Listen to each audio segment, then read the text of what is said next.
Hello and welcome to another video. I'm reporting to you live from inside my little enclosure of recording gizmos here, right after filming learning the Elden Ring board game, which will be a video coming soon. That's not what we're here for today. Today we'll be learning another learning video on Mage Knight. I streamed myself learning Mage Knight. It took about 5.5 hours or so, but don't worry. As you can see from the length of this video, I did cut out, I think it was just a little, I think it was 2 hours and 7 minutes I managed to cut out, which is pretty good. And over the course of this video, I'm just going through the scenario book and rule book, learning how to play and doing the initial getting started scenario. And after this video, we'll have a video going over my first real scenario, playing solo, and that was a super fun time as well. So keep your eye out for that. And right after that, we'll have another Slay the Spire video, which I've already recorded, and I'm excited to edit that one too. Now, to set your expectations for this video, and when I eventually do the Elden Ring learning upload, just to set your expectations for this, it's a person sitting and reading a rulebook, okay? I mean, that's what you're going to get. If that's not your thing, that's totally fine. But I thought I'd put up the learning process here. And if you know the game well, maybe you can point out some corrections or clarify some things that I'm curious about as well. And this also serves if you are curious about Mage Knight and wanted to go through the rules yourself as well, maybe before you got the game or whatever, you could follow along here and see what the learning process is like. If you want to see an actual match, you can skip to the further end of this video where I'm going through the initial tutorial scenario, or the next video where I go through a full scenario. That's it for me here. Hope you enjoy, and I'll see you on the other side. Wait a second. This isn't the right board game. Get out of here!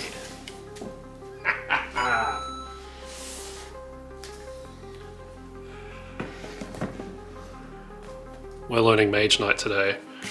We've got a rulebook and a game walkthrough. I don't know which one I'm supposed to read first. Oh, this is going to tell me. I got a lot of Elden Ring boxes today. Actually, let's parade them for a second. We have Realm of the Grafted King. This thing's huge. That's my hand. It's deep as heck. We've got Stormvale Castle. And just that, now you can sort of see how deep that other box is. We have Limgrave Depths. So just Limgrave. Bunch of models from there. And everybody got in the Kickstarter Iron Fist Alexander. And I'll probably do a cute little unboxing video for these. That'll be cute as heck. And we can do some painting. Well, welcome. Today we're going to learn how to play Mage Knight, so it's going to be boring as fuck. We're just going to be doing a bunch of reading, okay? So we'll start off by reading this first part on the rule book. So Mage Knight Ultimate Edition. This book has two parts, the rulebook and the scenario book. The rulebook provides the complete rules for playing Mage Knight board game. We strongly recommend that players start by reading the game walkthrough, where the rules are explained in a more natural order with many pictures and examples. Okay, that's what we'll do. Once you have read the game walkthrough and played your first scenario, and are familiar with the game components and concepts, this rulebook provides the complete rules for the game, except the rules relating to certain scenarios you can find in the scenario rulebook. Is that part of this? Like different, like, you can start with this sort of situation. I don't know. This is a complex game, and even after you play your first couple of games, you may need to check the rules from time to time. For a smoother experience, we recommend this approach. When playing, have these site description cards for all sites nearby. Well, we can get to this when we actually play the game. When playing, have the last page of the rulebook within reach, because it's got your, like most rulebooks, they have the, a legend. Oh look, and turn sequence overview. I like stuff like this. Okay, cool. So it wants me to read the game walkthrough book. So we're gonna read this and we're gonna get going. But I'm on holidays, this is what we're here for. Should I read the introduction? I don't see why not. The so-called heroes who plundered the lost city of Dragon's Gate did not know it was they who would cause the end of the world as they knew it. Thinking that the reference to a gate in the city's name was apocryphal, they were surprised to find an actual magical gate beneath the long-forgotten city. The heroes were naive enough to open it, killing them instantly. All Magestone, the most concentrated magical source in existence, detonated. Okay, Jesus Christ. We're talking like 20 nukes, causing millions of deaths and many of the previous seats of power to fall. The breaking, as become known, was 32 years ago. Okay, that's a pretty cool setup. Since then, many of the faction were able to reassemble some of their lost power.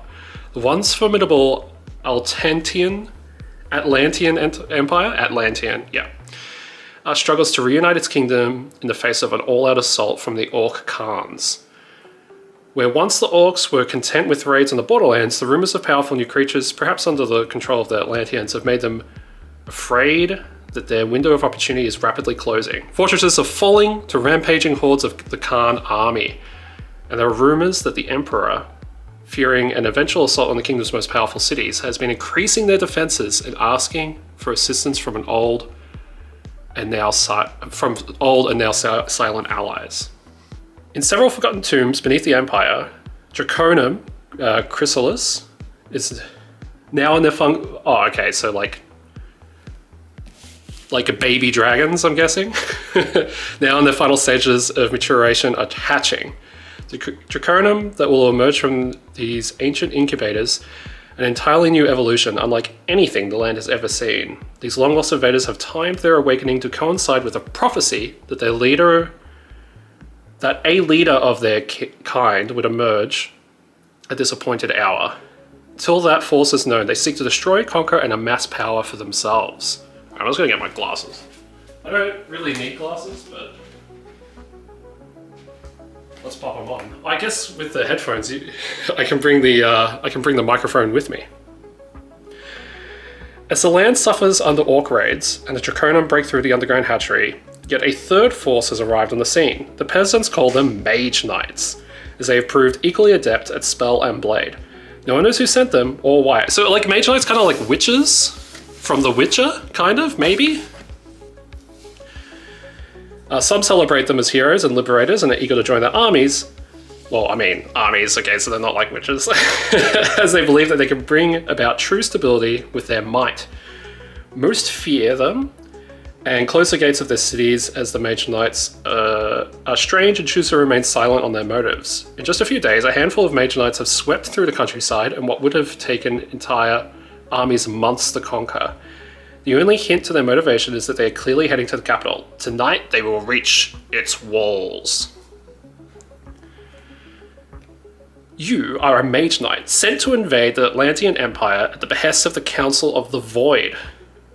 In a past you have long forgotten, you traded your independence for powers that rival those of gods.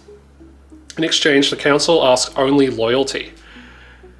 And now you're being called on to carry out your mission without questioning their intentions. Your reward for your continued obedience, fame, power, knowledge, and treasure. Anything you encounter while on your missions is yours to keep, and you are free to work with or against your fellow Mage Knights as you carry out the Council's commands.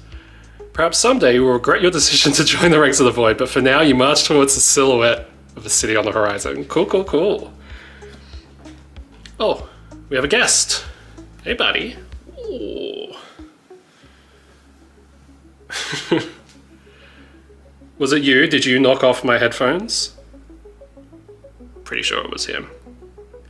Hi, Meowfa. Give me a cuddle. Oh, little guy. Wait, hold on. He's only on one camera. Oh, I'm rubbing his butt. Ready?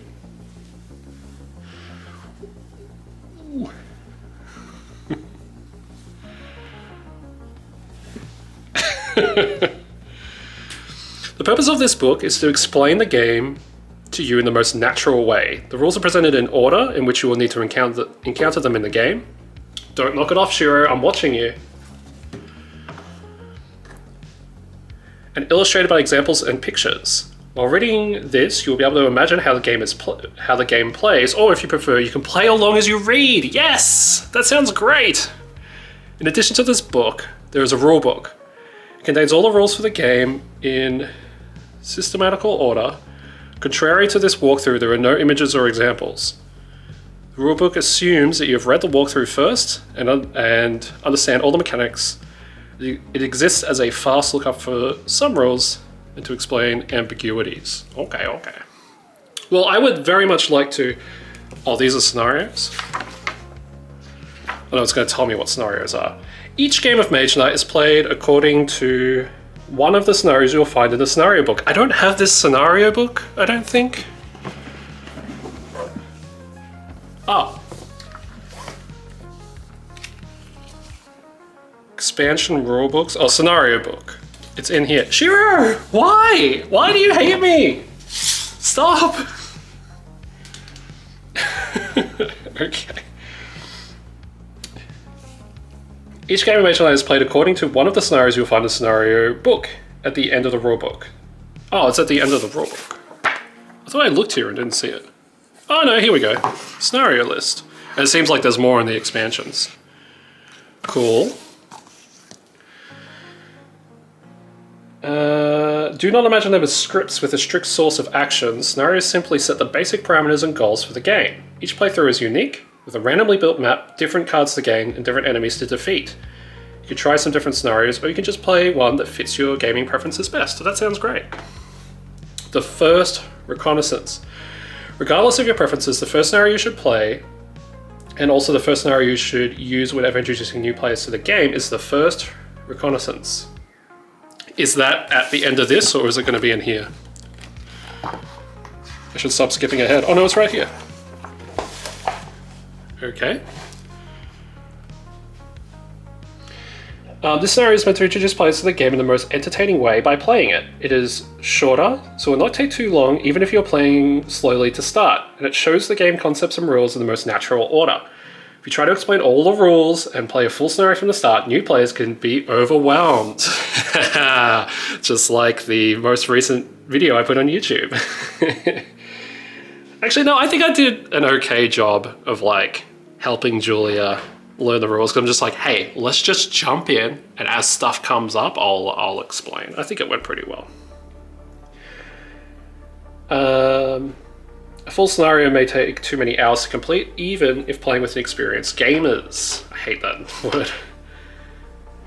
The first reconnaissance is your first assignment as a Mage Knight. You've been ordered to travel to an unknown part of the Atlantean Kingdom, map it, and locate its capital. For now, that is all the Council of the Void asks of you. Any treasure, knowledge, fame you gather during this quest is yours to keep.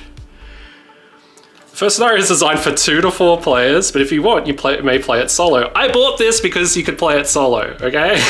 Because I'm a loser. See the solo game statement in the scenario book at the end of the rulebook. Wait, solo games.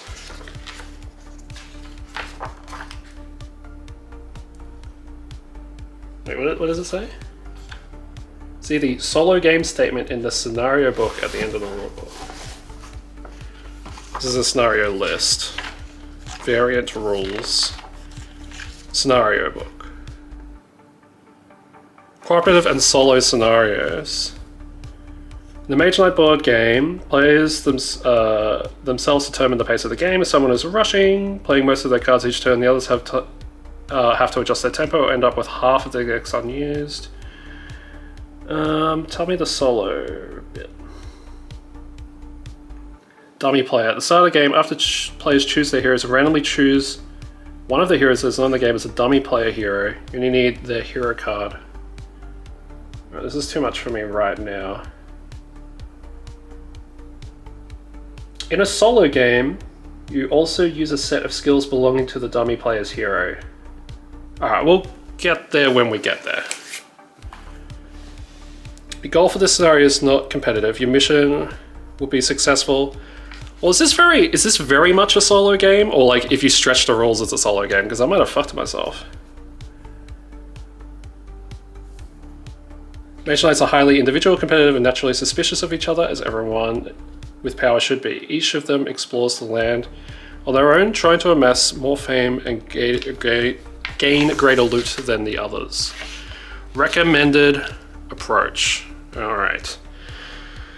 First, one person should read this walkthrough. Let's assume it is you. Once you finish going through the book, you can, but do not have to, read the rulebook. To ensure you understand everything, make sure you understand everything well and see the big picture of the game. In this book, some situations that will not occur or will rarely happen in your first game are not explained. Whether you've read the rulebook or not, you'll be able to introduce others to the game and play the first reconnaissance scenario with them. Explaining the rules as you play, you should follow this walkthrough step by step. Tell the players a brief story of the goals of the scenario. So I gotta read this whole thing first before we sort of get going, I guess, right? One commenter did say that learning the rules of this is kind of painful. I feel like... so you read all this and then it goes, let's start now. Okay. So I guess I'll read to here, which is quite a bit. Small text too, but I mean, it's okay. We'll read to here and then we'll get going. Now, start to play. You do not have to explain the rest of the rules, just follow chapter 6. Let's start. When something special happens during the game, look for the appropriate section and yeah, blah, blah, blah. Player versus player combat. It's strongly recommended not to use the PvP combat rules for the first scenario. Well, I'm a loner. Okay, overview. In the game, each player controls a hero known as a Mage Knight. They have their game figure, several types of tokens, and a deed deck consisting of 16 action cards. There are a few revealed map tiles creating a starting area, the magic portal and surrounding area, rounds and turns. The game is played in rounds. Each round represents either one day or one night. Okay, the first round of a scenario is usually day, which is then followed by a night round, then a day, and then a night round. The first scenario is limited to 3 rounds, day, night, then day. Oh, okay. Oh, so a round is not like a full day cycle, it's just day and a night. You should fulfill its goal to find the city before the end of the 3rd round, so you have a day and a half. At the end of each round, each player shuffles their deed deck and draws 5 cards. This number may increase later in the game. Then they choose their tactic for this round. Tactics determine the order of play during the round and might give some other advantages. Then, in the order determined by the tactics, the players take their turns. During the turns, players play some or all of the cards they have in their hands to perform different activities, to move around the map and explore it, which is revealing additional map tiles and adding them to the board, to interact with the local inhabitants, or to combat enemies and assault Atlantean fortifications. At the end of their turn, a player draws new cards from the deck until they have a total of 5 cards in hand. When players are experienced, they should think about how to use their cards and plan their turns in advance so they are prepared when their turn comes. The game will flow a lot quicker. Okay, so once you've decided what you're doing for the day, just go ahead and fucking shuffle and get ready for the next day, I guess. When a player runs out of cards in their deed deck, they may decide to skip their turn and announce end of round instead. Each other player plays 1 or more turn. Oh, so you keep going until the round's over? Let me reread. At the end of the turn, a player draws new cards from a deck and they have a total of 5 cards. When players are experienced, they should think about how to use their cards. Okay. When they run out of cards in their deed deck, they may decide to skip their turn and announce the end of round instead. Each player plays 1 more turn, and then the round ends and the next round begins. Okay. Improving heroes. During the game, a hero will improve in several ways. Player can find powerful artifacts, study new spells, and learn other useful advanced actions. They are represented by new deed cards that are added to the player's deed deck. Usually these cards can be used in the same round they are gained. They can also be used in subsequent rounds since they will remain in the deck. Okay, so you're like drafting as you go. I like that. Okay, cool. At inhabited places, A player can recruit local units such as villagers, soldiers, golems, or even mages. For many of them, Mage Knights are heroes that can save the land from instability and danger, and it takes just a bit of persuasion to get them to join a hero and accompany them on the way to glory. Units give additional options to players, especially in combat. For different deeds, mainly for fighting enemies, heroes with fame, it's a weird sentence, it's like for many deeds, heroes, win fame. The text is very small. When a hero collects enough fame points, they progress to the next fame level. When doing so, they can learn useful new useful skills and advanced actions. Their characteristics improve and they can command multiple units. Okay, cool. End of the game. The first scenario ends when a player reveals a map tile with a city on it, and each player has had one more turn, including the player who revealed the city. Extra fame is awarded at the end of the game for different achievements, and then whoever collected the most fame is the winner. So this kind of is just a co-op, not co-op, a multiplayer game. There's a bit that says whether it's solo or not, right? The reason I got this is because I looked for like popular solo card games. Oh, I guess there's a dummy player. Okay. Game components. Map tiles. Map tiles represent the land that heroes are exploring. Each tile consists of seven hexagonal spaces. Okay. For the game, map tiles should be separated by the reverse sides. Oh, like you flip them over and you'll. Okay. Starting tile, two-sided. Starting tile is two-sided. Each side displays a magic portal and a coastline. The coastline is different on each side and defines the shape of the map for a given game. Spaces which represent the sea cannot be occupied by heroes.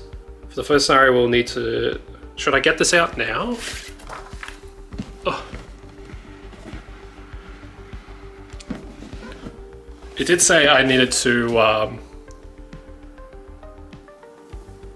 read the whole thing before I continued, but we should break it up a little bit.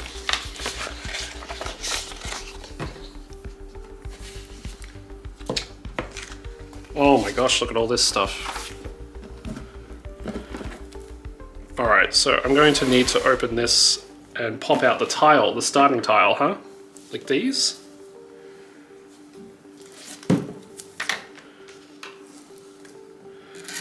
I think a lot of these will be for expansion, so I don't want to pop them all out, I don't think.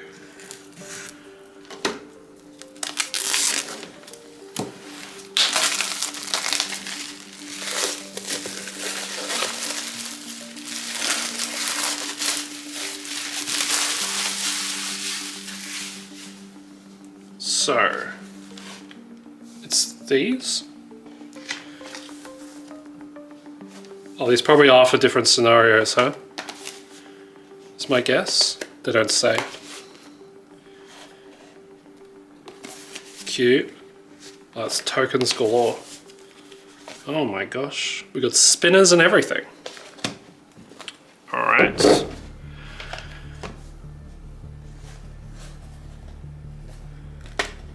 Oh.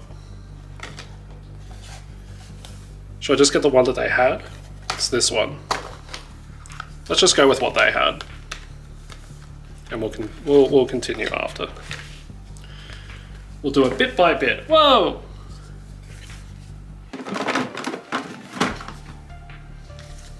Pop.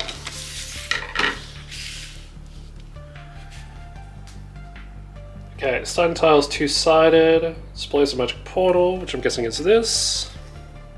Defines the shape of the map for the given game.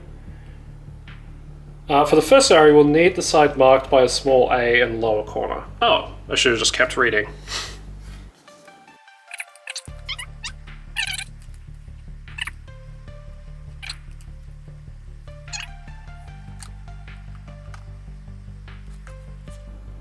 Oh, there's the A. Okay, I found it.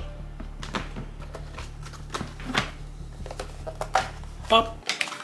Alright, you can all go away.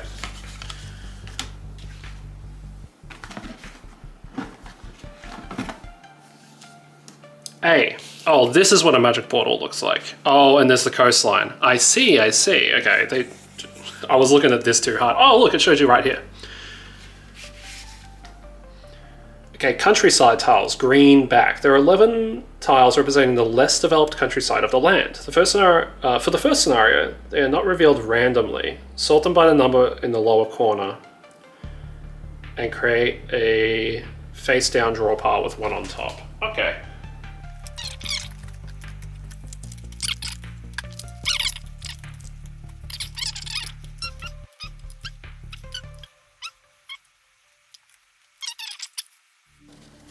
I was a little confused when I was talking about the map tiles, because I thought each little hexagon would be a separate thing. Alright, we've made our little draw pile.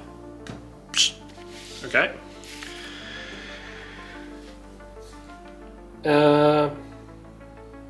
When playing with 2 players, remove 3 tiles that are at the bottom of the pile and return them to the box. When playing with 3, remove 2. When playing with 4, do not remove any tiles. What if I'm on my own? I guess that means I'm on my own. So let's take, like, having 2 players means take 3 out. Am I gonna look silly? Because this is supposed to be multiplayer and I'm doing this solo.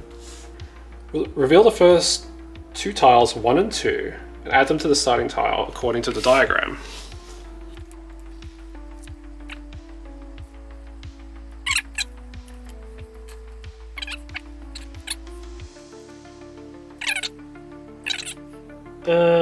Core tiles brown back. There are 8 tiles to represent the most developed part of the land with big cities and advanced challenges. 4 of them contain city in the center, 4 of them are non-city tiles, but they all have the same reverse side. Prepare this to prepare the scenario, separate non-city and city core tiles into 2 piles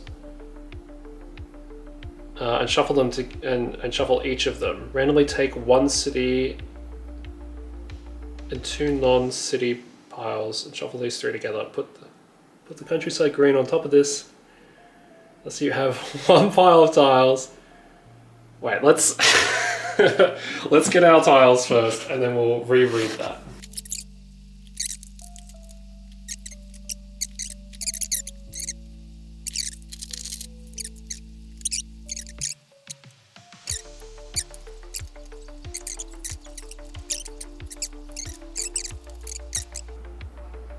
Separate non-city and city core tiles into 2 piles, shuffle each of them, randomly take 1 city and 2 non-city tiles.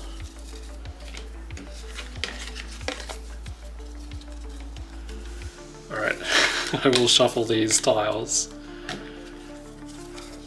These are the non-city tiles.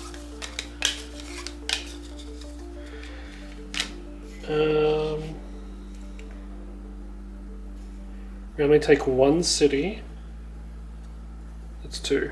1. 2 non-cities. Shuffle these together. Put the countryside green on top of this pile. Okay. That's that there. Thus you will have 1 pile of tiles, and the city you're looking for will be somewhere in the last 3 of the bottom of the pile. Okay, so these go to the side. Initial position. Reveal the first 2 tiles, 1 and 2, so that's done. Note, tiles have symbols in 6 of their corners. If a tile is placed correctly, these symbols will look like this with the neighboring... Oh, they're not placed correctly. Yeah, they're not.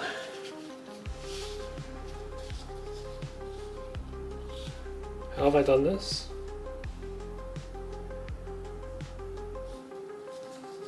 Oh, like this. There we go, we've got a star.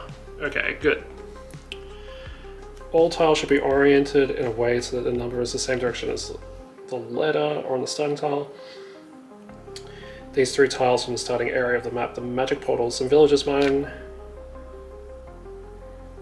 During the game, players will reveal other parts of the map, adding more tiles. Note that there is a coastline on the starting tile. Imagine this coastline extends indefinitely along both sides. So it will always go in a cone. Okay, so it will never expand back here. It will always expand like this.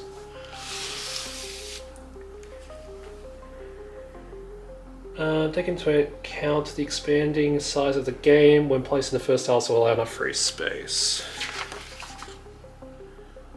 Does it want me to set this up? I guess I should, right? Shiro, it's okay. So we have this.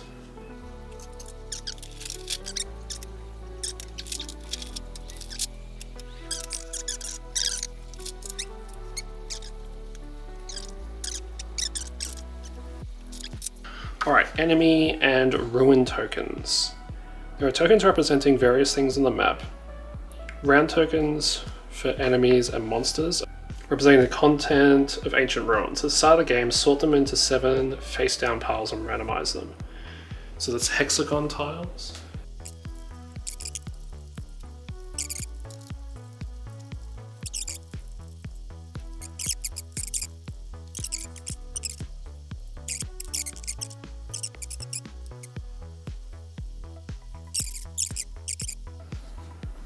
Alright, let's just start with that. I think we'll be okay.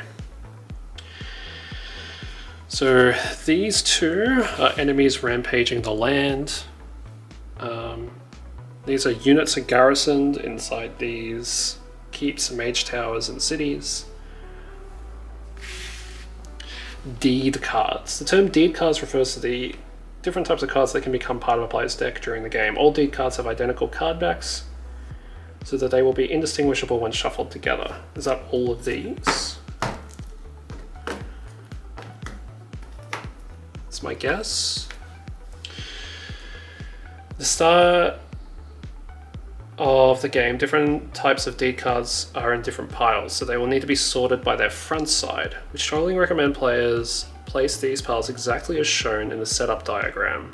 Once you get used to this layout, you'll have no problem locating any required pile. Okay, so like this, in their setup, they're just like, I'll put the advanced action pile deck here so that you remember, but it looks like this. Okay, all right. Let's get our scissors. Got a work knife, or used to be my work knife.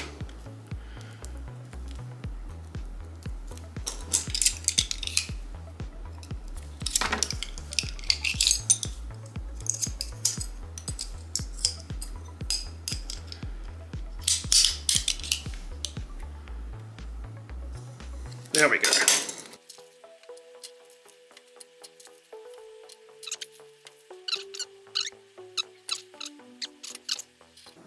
Okay, basic action cards, which I think is this.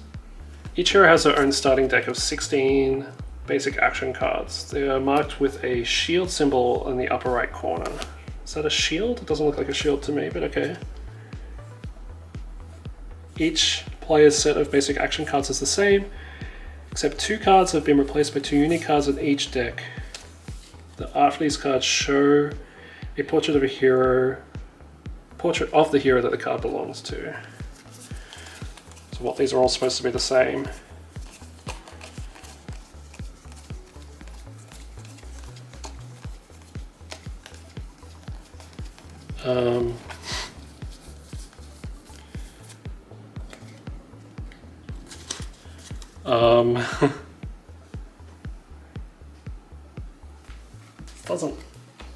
I don't understand. Each player's, it's 16 basic action cards. Each player's set of basic action cards is the same. So shouldn't there be like 4 sets of duplicate cards here? Am I misunderstanding?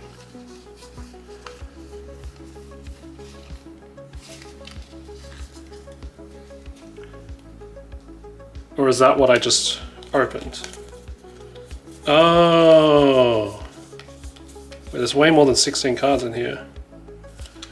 Okay, I'm very confused. I'm what you would call quite confused now. So I'm seeing a lot of similar cards here.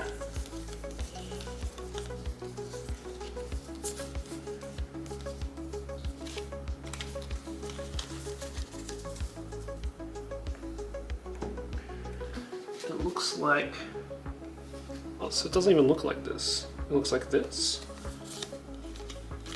4, 5, 6, 7, 8, 9, 10, 11, 12, 13, 14, 15. That's 15. till we got to a different symbol. 1, 2, 5, 6, 7, 8, 9, 10, 11, 12, 13, 14, 15, 16. Oh, I see. Oh, so there's just a shit ton of characters. 1, 2, 3, 4, 5, 6, 7, 8, 12, 13, 14, 15, 16. Okay, well, I don't know why they had them wrapped the way that they did, to be honest.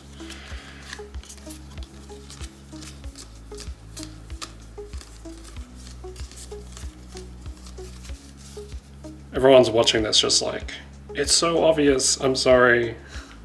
I'm making a lot of assumptions and it's fucking me. Okay, and this is just something else, is it?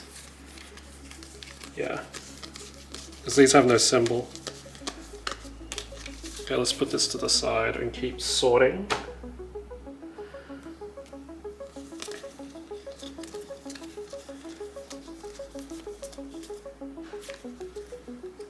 Well, that's annoying.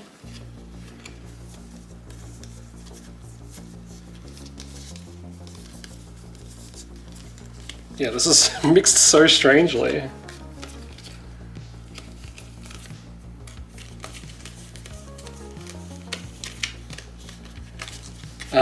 Some of them we don't have the full amount for, so I'm guessing they're just mixed in with all the other cards.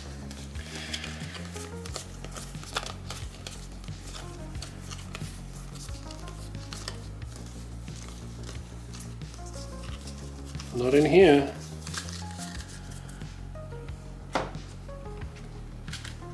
They said each one has 16, right? Uh-oh. Hey, buddy. You here to fuck shit up?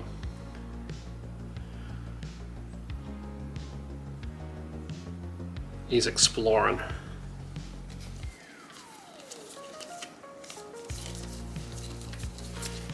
Oh, okay, hold on. There's some stuff here.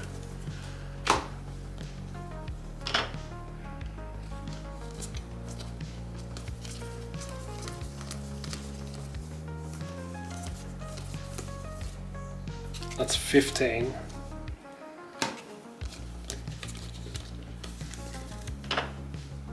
What are you doing, Ronald?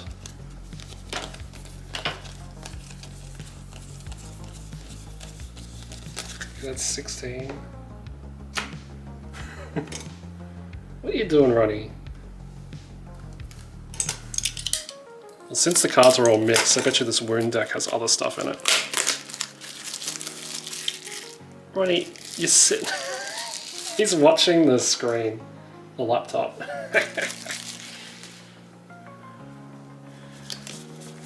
Okay, no, these are just wounds. Okay.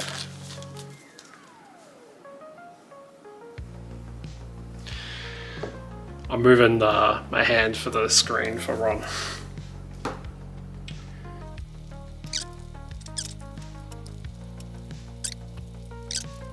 I just miscounted. Okay, so they're all correct. So there's 7 of these?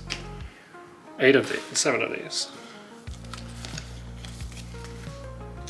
Boom. I did it. Okay, so those are the basic action cards. Cool. Okay, advanced action cards. There are 28 advanced action cards, so I can count these. They're stronger than basic action cards. Over the course of the game, advanced action cards are gained and added to a player's deck. You can distinguish advanced action cards from basic by the golden frame around the text and the lack of any icon in the top right corner. So, these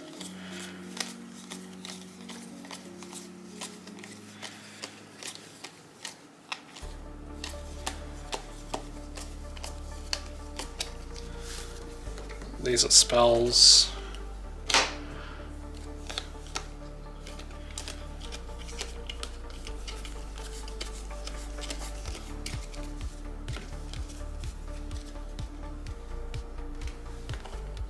These are not, or are they? No, they're different.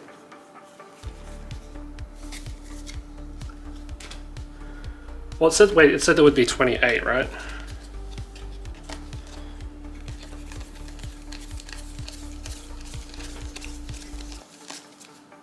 I fucked up big time. Okay. Oh no.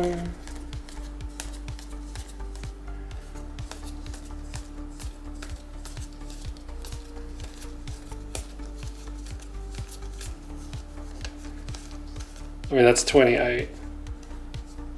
So I've screwed up that. Cool. Do they all have like the little gem in the center?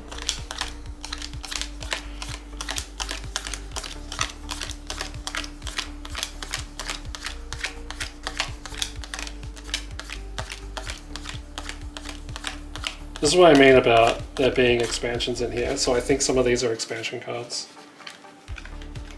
I'll just mix them in, fuck it. We don't care.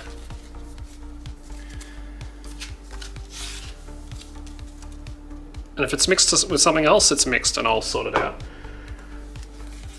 Oh, so like this is probably another expansion, huh? Probably. Well, rip. Okay. Spell cards. Spell cards represent powerful spells the player can learn during the game. They have a violent frame, separated into top and bottom parts, each with different names. The lower part represents the ultimate version of a spell that can be used during nighttime. Okay. Let's just mix them. Fuck it.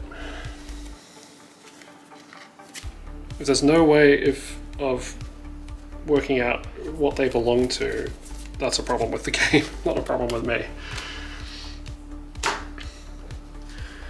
Artifact cards. Artifacts are the most powerful items a player can gain during a scenario. They have a gold frame and a text box and 2 different effects. Okay. So these... So a top side and a bottom side. Well, what are these? These have a left and a right side. Wait, now I'm just really confused. Oh no. Everything has two things.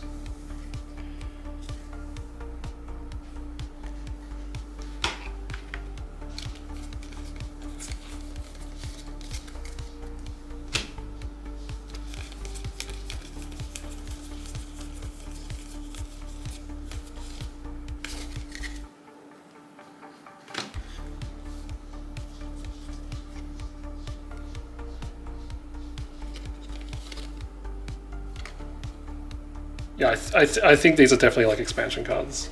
Oh well, again, they didn't make it clear, so fuck them.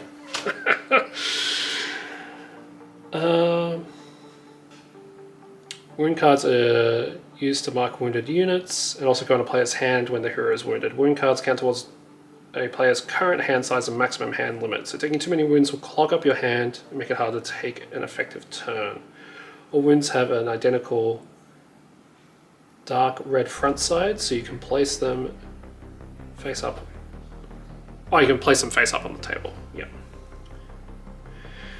Terminology note. Whenever a text refers to an action card, it's referring to both a basic and advanced card. Whenever text refers to any or a card, it's referring to action spell or artifact, but never a wound. Thus the term discard a card means discard a deed card except for a wound card. Okay. Or any deed card except for a wound card. Okay, and I also don't know what this is, or this, or this. Okay, other cards. Other cards can be clearly distinguished by the reverse side. Am I missing decks or something? I feel like I don't have these regular unit cards. Maybe I do.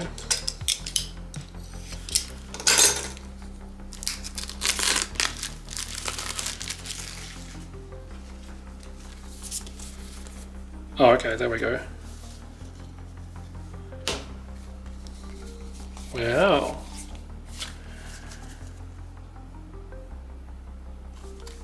Okay, these are regular units, and then there's elite ones. Alright, I guess we're just opening all our packs, huh?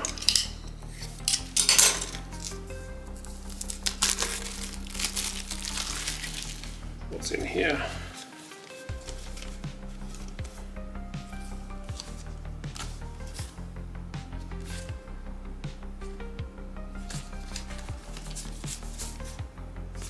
Okay, I don't know what this means. It's going away.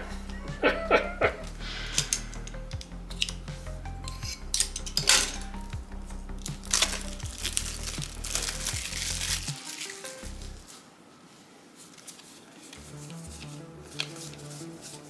these the gold ones?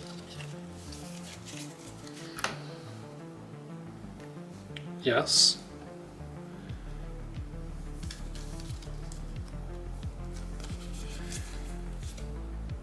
Like, these are scenarios. Or something.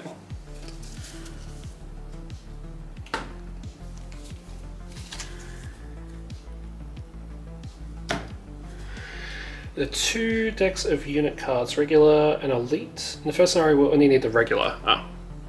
Bye. Shuffle them and place them face down in the designated spot. Leave the elite units in the box. Oh, I'll just put it in the box. All these things, when I don't know what they are, I'll just put them away. For the first game, there should be at least 1 unit in the offer with a village icon. Okay, I don't know what that means, but cool.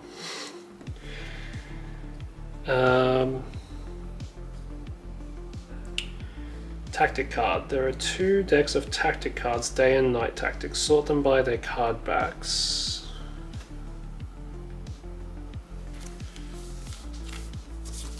Oh, these?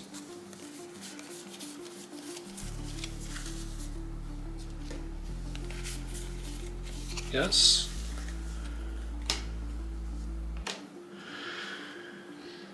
Put the night tactic card in a face down pile next to the day night board and the day in the center of the table.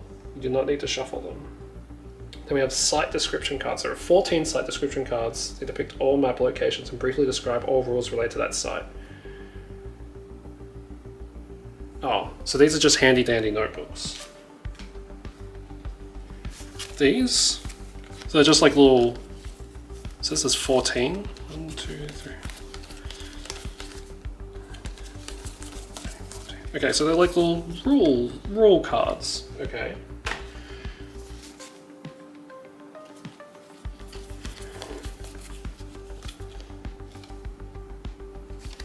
This must be the same thing, but for expansions. Okay. Who knows if I picked the right set of them? As soon as the new site is revealed for the first time, find the corresponding card and read what the site means and the options it offers the players. Site description card remains on the table, so every time a player considers visiting the site, it's available for easy reference. Start of the game, find the cards for the sites that are in the starting area of the map, put them out. City cards. There are 4 city cards, 1 for each city. You do not need them for the first game, return them to the box. Achievement scoring card. This summarizes the end of game scoring. Is it just 1 card? Oh, these are player cards. Okay.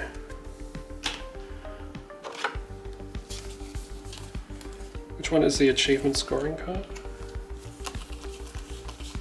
None of these. Where is it? Oh, over there maybe?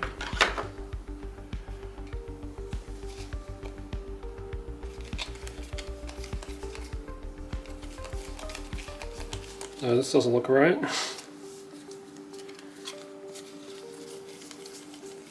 Oh, achievement bonuses. Oh, we found it.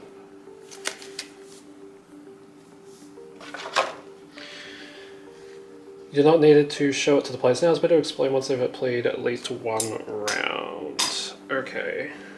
Well, now that we have all our cards out, let's put them in their little designated spots. So, this is going to be horrible to try to capture on camera.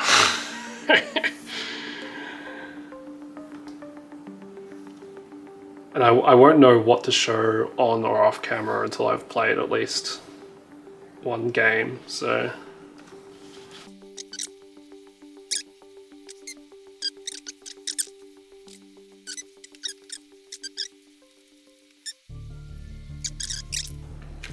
Players. There are 4 heroes in the game. Well, I have 7 decks over here. Each of them has their own shield symbol. Oh, so we could start segregating. immediately. We know which ones are the 4 that came with the original game. So it's this guy, this guy, this guy. There are 4 heroes in the game. Each of them has their own shield symbol. All of the components for that hero are marked with this symbol. Okay, so that's what all those different symbols are. So these are our expansion dudes. Cool. For your first game, a player may take whichever hero they like, distribute them randomly. They take all components relating to their hero. We recommend storing all components belonging to one hero, including a deck of basic action cards in one plastic bag.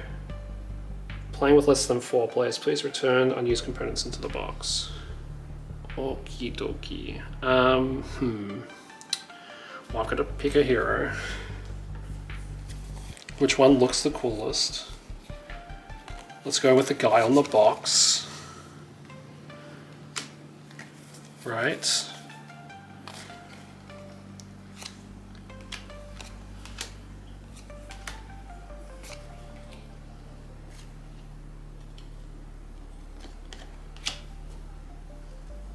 Okay. So we're going to have to pop out like a billion little things.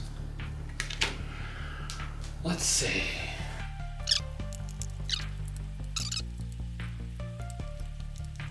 Coming on Mage Knight seems a bit tedious. Hey, you'll learn it once, then you learn. Wouldn't you rather settle some Catan? I've never played that, but yeah. Or we could ticket some ride. Oh, I also have our Slay the Spire spinner that my wife made.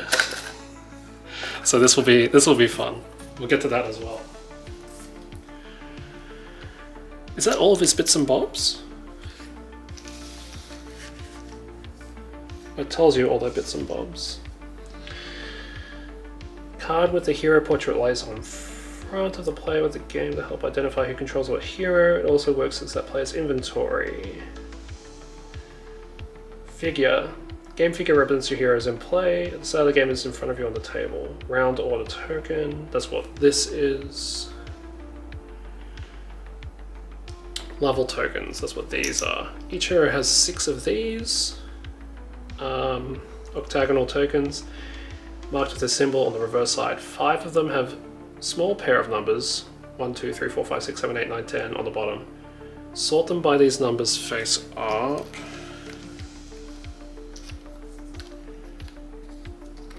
Oh, this one doesn't have anything. So the token 9 to 10 is on the bottom. The token marked 1 to 2 is visible on the top. Place a pile on the marked area on your hero card. Okay, well anyway, I've done that. Cool. Place a tile on the marked area of your hero card.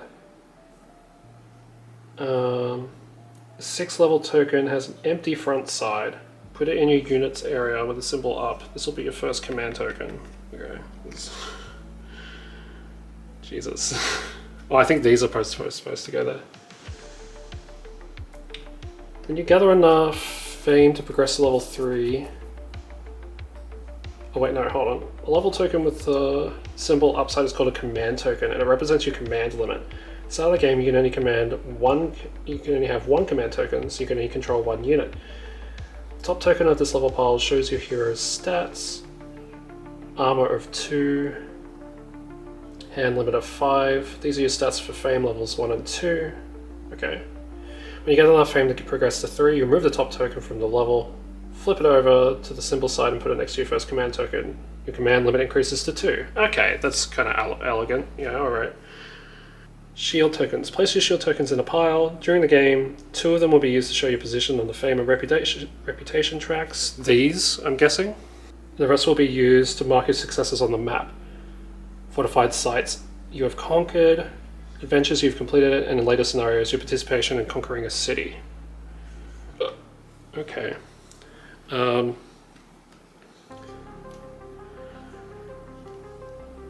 Is this fame? I don't know. It hasn't told me yet. What the heck? I think we should do the Great Poppening and then sort things into bags, but I don't have enough bags. I have 2 bags. I guess we have Ziplocs in the other room. All right, we'll do the Great Poppening and put everything in their respective bag. All right, let's go one by one.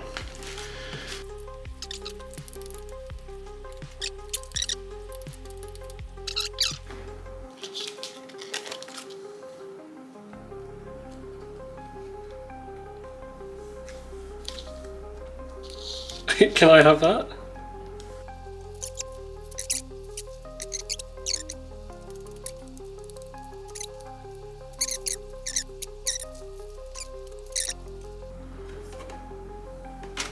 No. He's like, wait. You full on put that in his mouth. What? What are you looking at me for?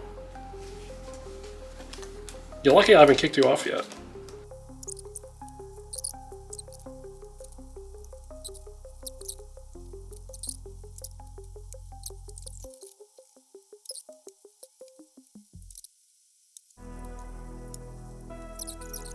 Sorry, I What? forced you to do this before you Oh. do your other one. No, I'm glad you pushed me, because otherwise it's because I know Slay the Spire so well. It's very easy for me to just play it over and over, and it's really fun too. Yeah.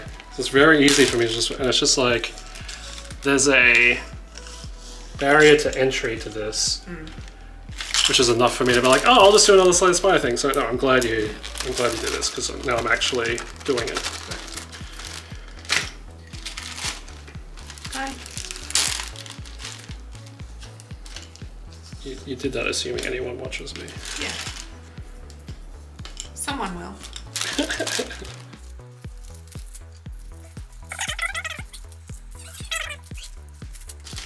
Okay, that's done. We've done the Great Poppening. There's more stuff to pop out, but for the time being, that will be that. So let's put all these little doodles away. Our little baggies.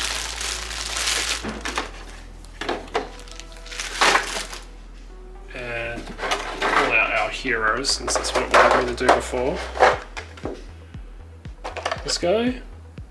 Bwamp. Alright. Okay.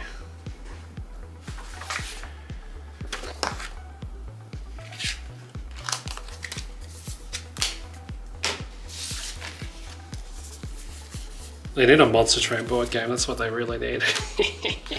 Okay, so we're up to skill tokens. Each hero has their own set of 11 skill tokens. These represent the natural directions their talent may develop in. 2 of these are interactive skills. One of these interactive skills is a cooperative skill with the skull icon. Oh, hey buddy. He's giving me a kiss. See, one good thing about the last house is I could just lock the cats out. Huh? It's used in cooperative and solo scenarios only. Oh, perfect. The other interactive skill is a competitive one with a black symbol. You may either remove the one not needed before the game, or if drawn, just discard it. I'll just keep them together, but I understand. We want the white one, not the black one. Skill description cards. Each hero has 2-sided skill description cards. Each card depicts each of the skills. Oh, is that what this is? No? Yes. Okay, so these should go in the little baggies as well. Oh my gosh. What's going on? Huh? Do I not love you enough? Oh my god, I've been going for 2 hours. What the heck? Or is that just 15 minutes? No, it's 2 hours. I feel like I've barely started. Hey Shiro, could you not do that?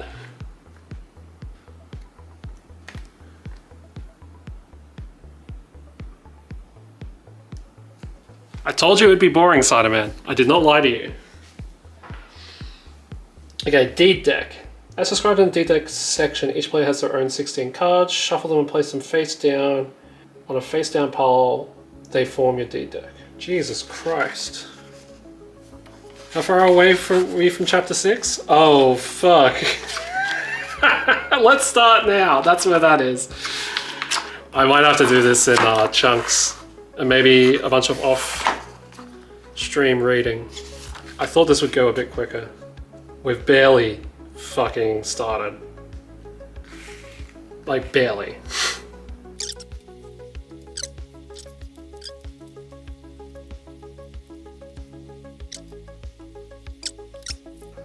Fame and reputation board. Okay, learning time. Fame track. The larger track shows a player's current fame. Each row represents one fame level. At the start of the game, all players have 0 fame. They put one of their shield tokens on the 0 space. What? Let's just assume that's the case. Whenever the player gains fame during the game, they move their shield token along this track by the given number of spaces. If the player moves to the next row... Oh, it means up here. They move their shield token along this track given by the number of spaces. Its token moves to the next row. So I think it's like this and this. Something like that. Yeah, like these 2 rows is 1, 2, 3, 4, 5. Okay. If the tokens move to the next row, player's fame level increases. To progress to fame level 2, the player needs to gain at least 3 fame. To progress to level 3, they need at least 8. At the start of each row, there is either a skill token or a shield level token depicted. When a player progresses to a row marked with a skill token, they're rewarded with 1 skill token and 1 advanced action. Oh, I'm getting cold.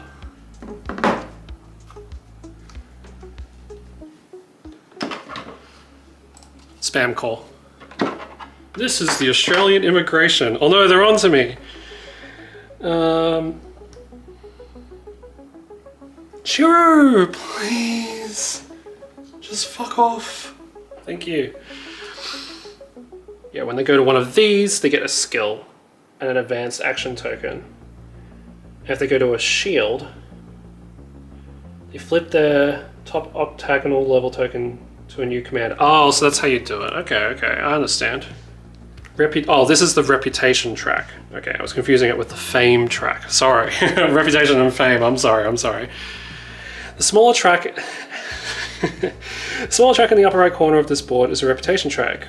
While your fame rises all the time, your reputation can both rise and fall. Depends on whether or not you gain your fame through noble deeds or by conquering and pillaging. So the game, all players put one of their shield tokens on the central space of the reputation track. Local people have no opinion of them. When doing noble deeds such as killing orc, marauders, or draconum that terrorize the land, a player's token progresses towards the brighter area. When acting violently, the token progresses to the red area. Reputation affects the influence you'll have with local people. See interaction with village section on page 9. One day we'll get there. Day-night board. Okay. The 2-sided day-night board shows whether it's day or night. For this scenario, it starts with day side up, remains like this for the entire first round, then when the round ends, it flips over to the night side. On the left side of this board, the move costs for each type of terrain are shown with large numbers. Smaller blue numbers on the forest and the desert show these terrains have different... Okay, where did I put that board? Boom. On the left side of this board, the move costs for each type of terrain are shown with large numbers. Smaller blue numbers on the forest and desert show these terrains have different move costs at night. The number in the lower left shows that the cost of moving into any city space is 2. The empty area on the right of the board is called the source. We'll talk about that when discussing mana. Cool. Mana. There are 6 different colors of mana in the game. 4 basic and 2 special. This is just...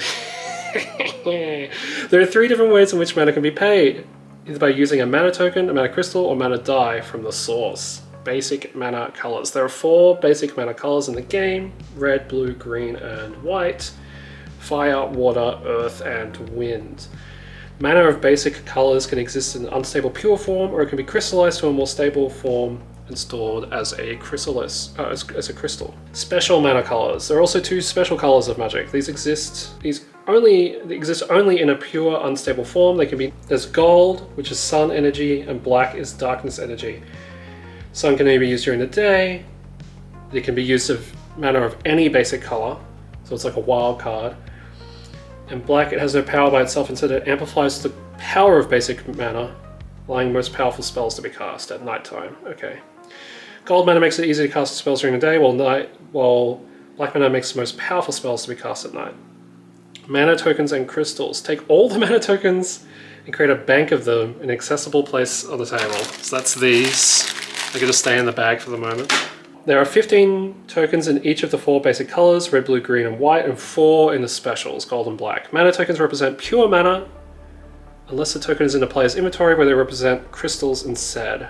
Whenever a card or other effect tells the player to gain a mana token, this is placed in front of the player in a play area. It can be used at any time during their turn, but if they do not use it, the mana disappears at the end of the turn.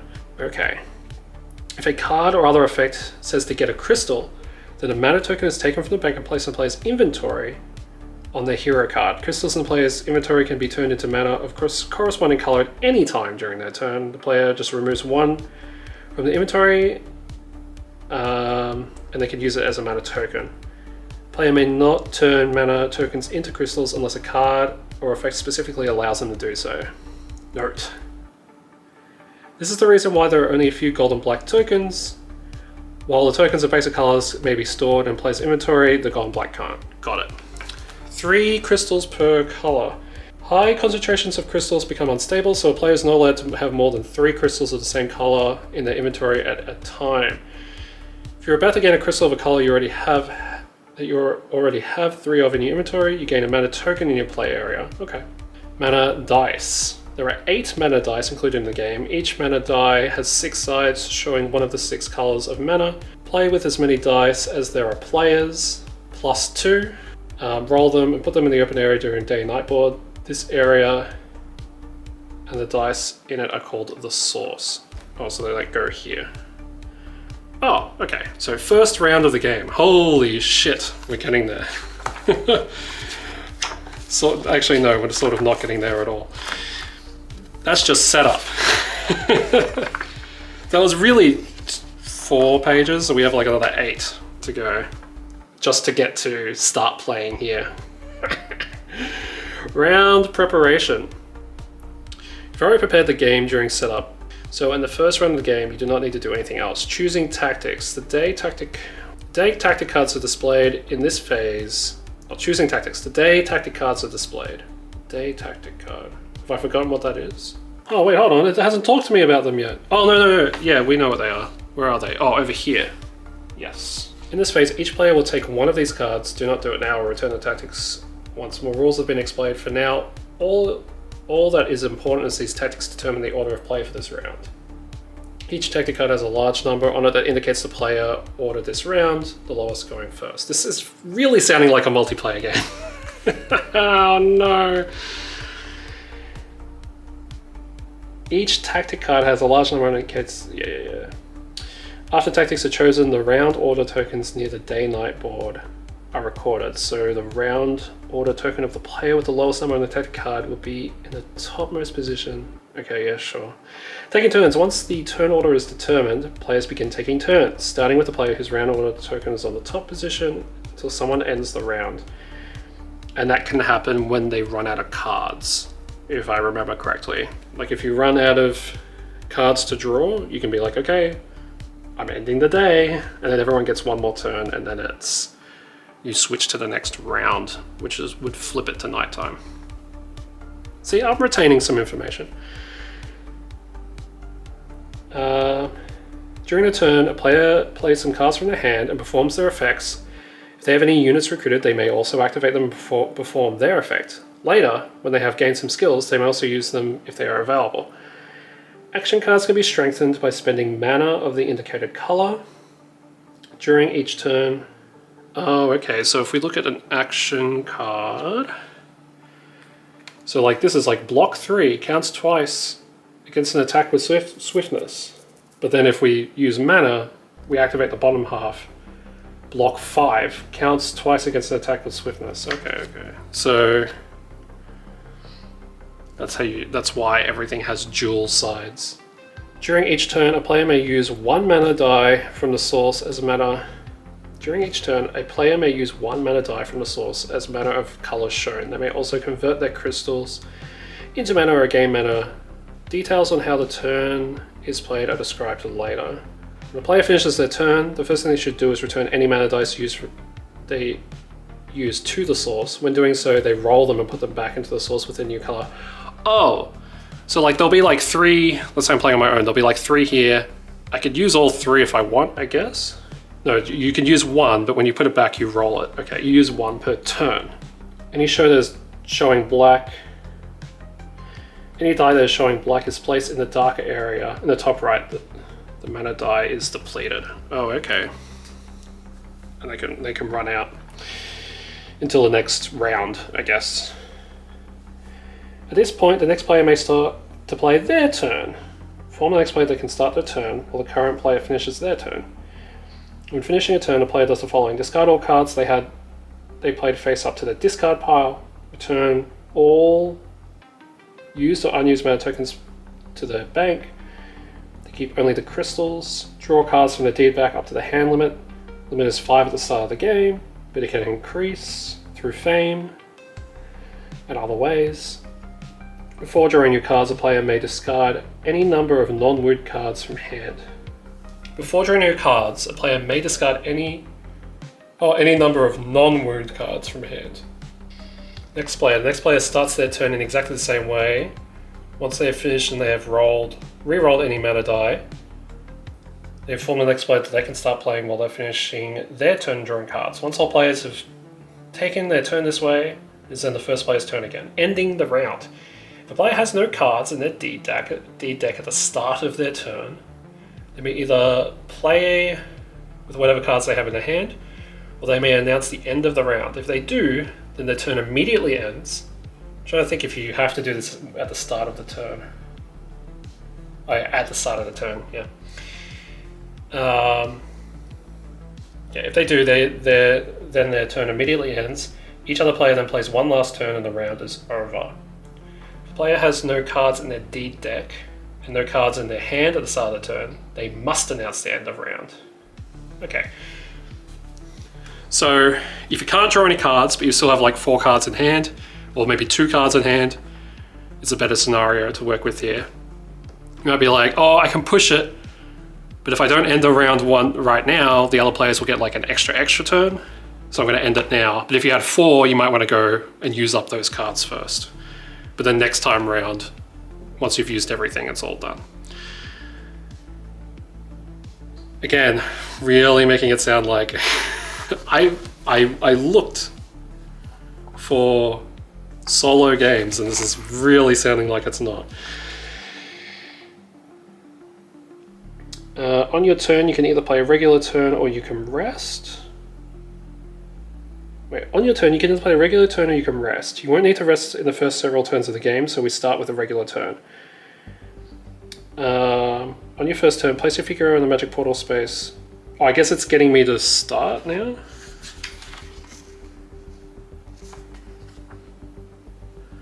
Should we do the thing? I guess so, right?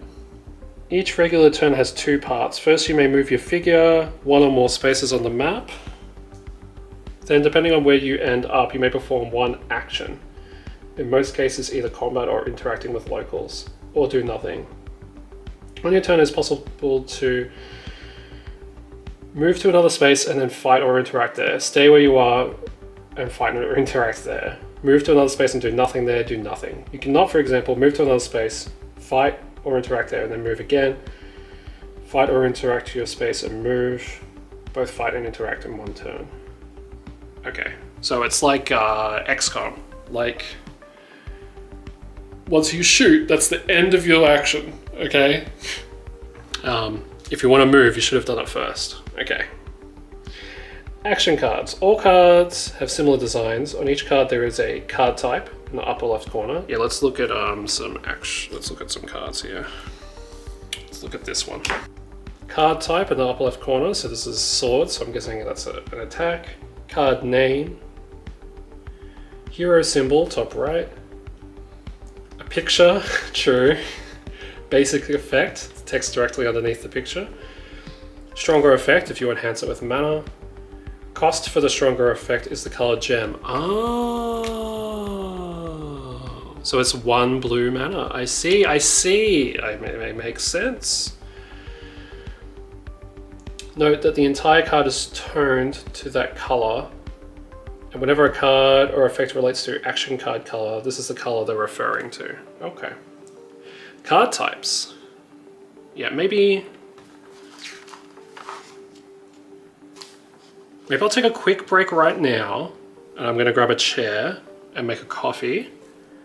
We'll come back and we're gonna push through this, okay? I made a joke. Someone's just like, oh, Mage Knight is, it's hard to get into, but once you do, you'll have a lot of fun. And I said, as long as it's not harder than learning how to drive a train, I'll be okay. And now I'm second guessing my statement. No, I'm sure it's quite simple. You just gotta do all the front knowledge. So now we're going through the card types. The symbol in the upper left corner determines when this card can be played. During movement, cards with the little foot icon, when interacting with locals. Oh, so foot icon equals moving.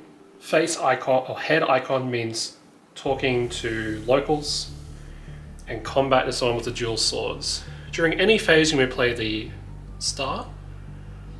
They usually support other actions and have their own unique effects. Also healing cards, a hand, can be played at any time except during combat.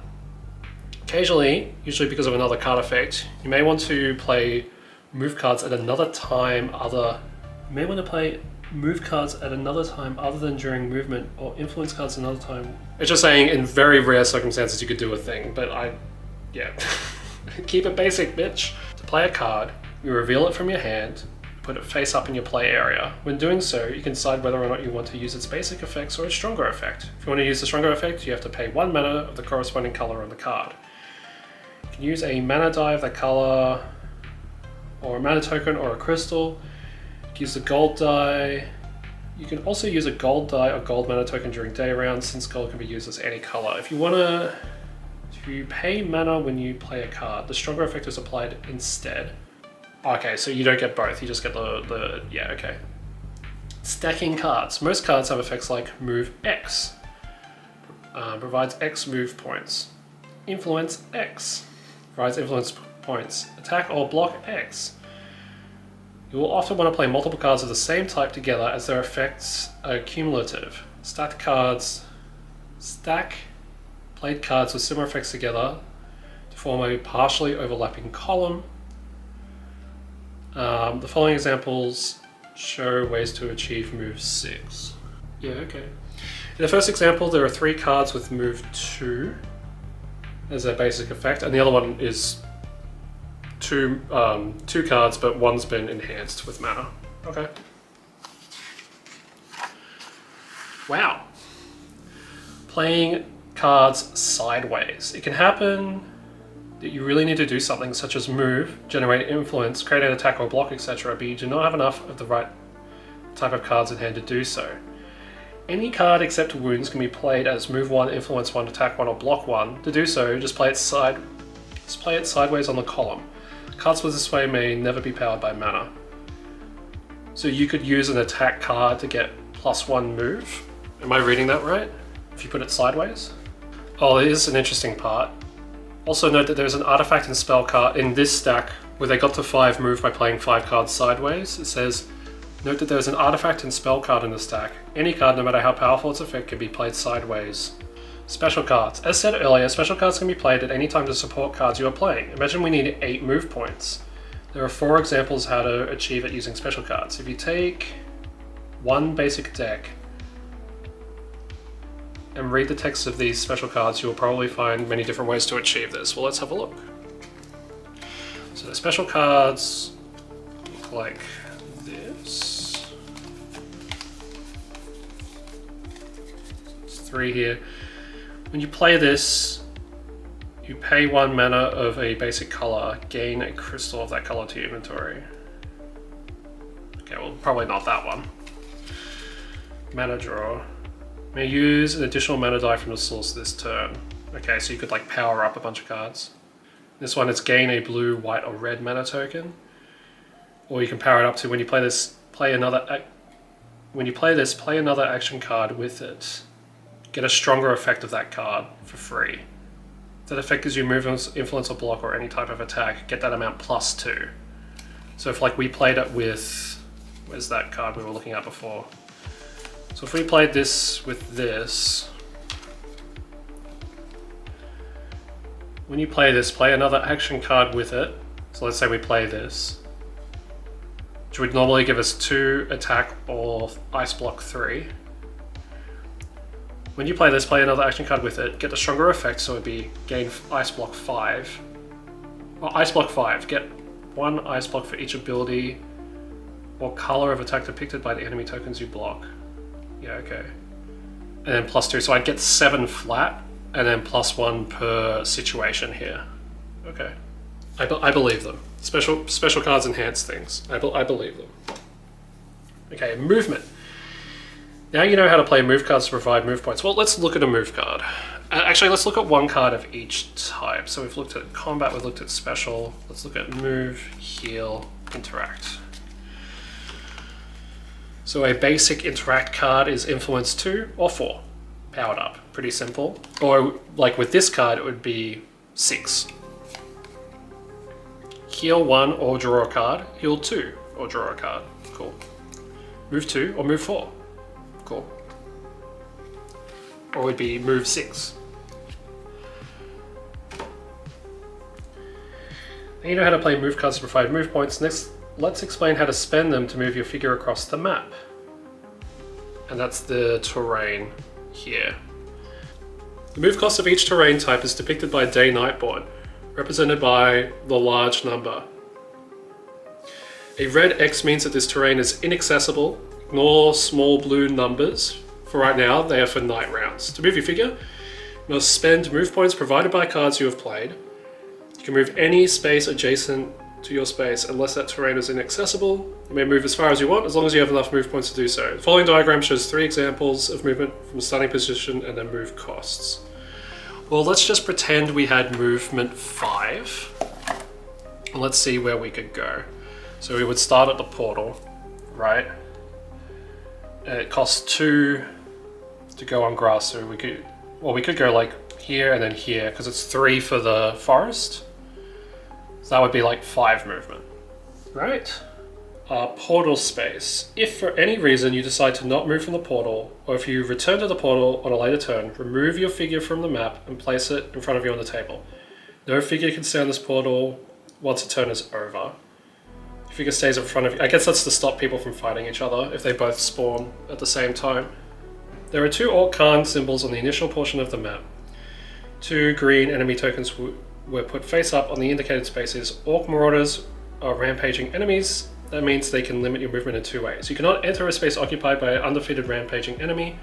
Moving in the vicinity of a rampaging enemy is dangerous. If you move from a space adjacent to a rampaging enemy to another space adjacent to the same enemy, it is provoked and attacks you. So if this was the enemy we could just put 1 down. If this was the enemy, for example, we couldn't move like this to this. That will like provoke them. It ends your movement and you have to fight. Okay. Okay, it's just you can't make 2 moves next to the same guy or you'll have to attack them. Or they'll attack you. That's basically what the example's saying.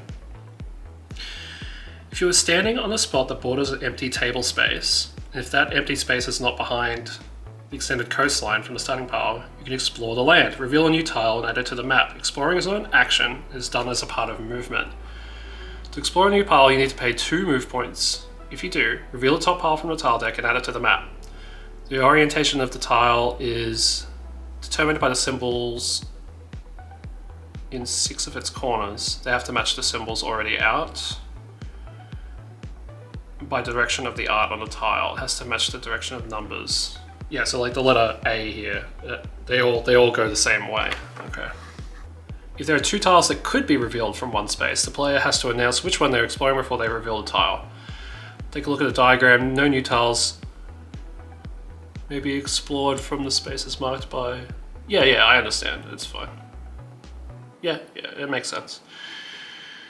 Special rule for first scenario. The first reconnaissance scenario has one special rule. Each time a player reveals a new tile, they get 1 fame. It's an exploration mission after all. Thus, for each tile you reveal, immediately move your shield token up the fame track by 1. If it crosses to the end of the row, the level of your hero increases at the end of your turn. Continuing movement. You may continue movement even after exploring a new tile. You may even play additional cards to add more move points to those left over from the cards already played. So you can keep going. There's a whole paragraph here, but you can keep going. However, you're not allowed to change or modify cards that were played before exploring. Okay, so once the tile is flipped, you gotta do what you're gonna do, and if you wanna keep going, you do that after by paying more. I understand. At the start of the first game, there are 2 villages on the initial portion of the map. Villages are inhabited sites, and you can use influence to interact with the locals there. Check the village description to see what you can do here. Influence points. Play cards to provide influence points the same way you do with move points. Remember, you can play any non-wound card sideways as influence 1. So you can kind of unload your deck. It's like, I got to a village, time to, yeah, okay. As with move points, you total the influence provided by all cards you play. However, this total is further modified depending on your reputation. When interacting with locals, check where your shield token is on the reputation track. If there's a 0 in your space, nothing happens. If there's a positive, you increase your total influence by this number. If there's a negative, it goes down. Okay, cool. Beware, if your shield token is on the space of the reputation track marked with a red X, the locals refuse to talk to you and you can't interact with them until you improve your reputation. Yeah, too many genocides will do that. Okay, spending influence. With influence, you can buy 1 or more things that are offered at the space you occupy. At a village, you can recruit a village unit and buy points of healing. You can buy things of the same or different types. If you buy healing points, you can combine it with other healing effects.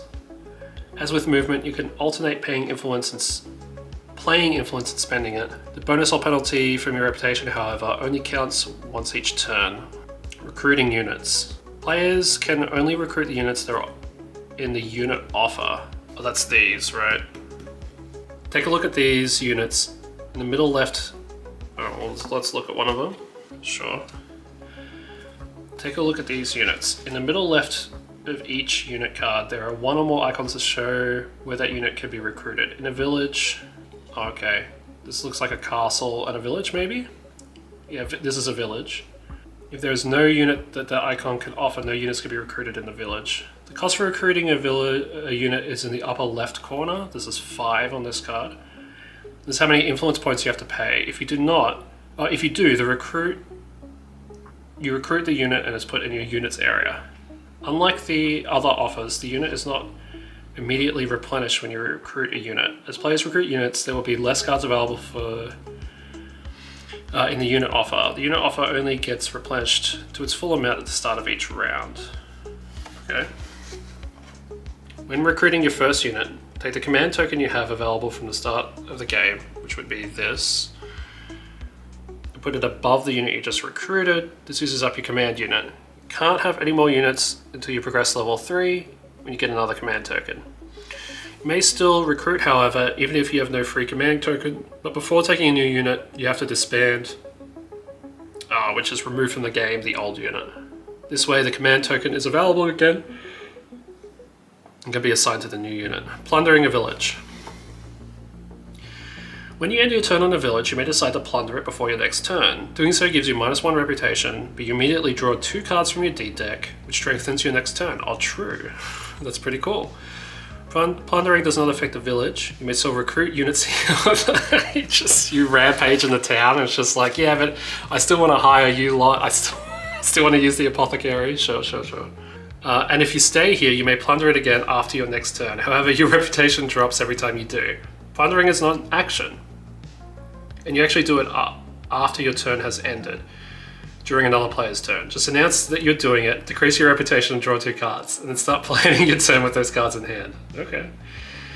Note, you can only plunder a village once between each of your turns. Note, you may also plunder a village you are on before your first turn in a round.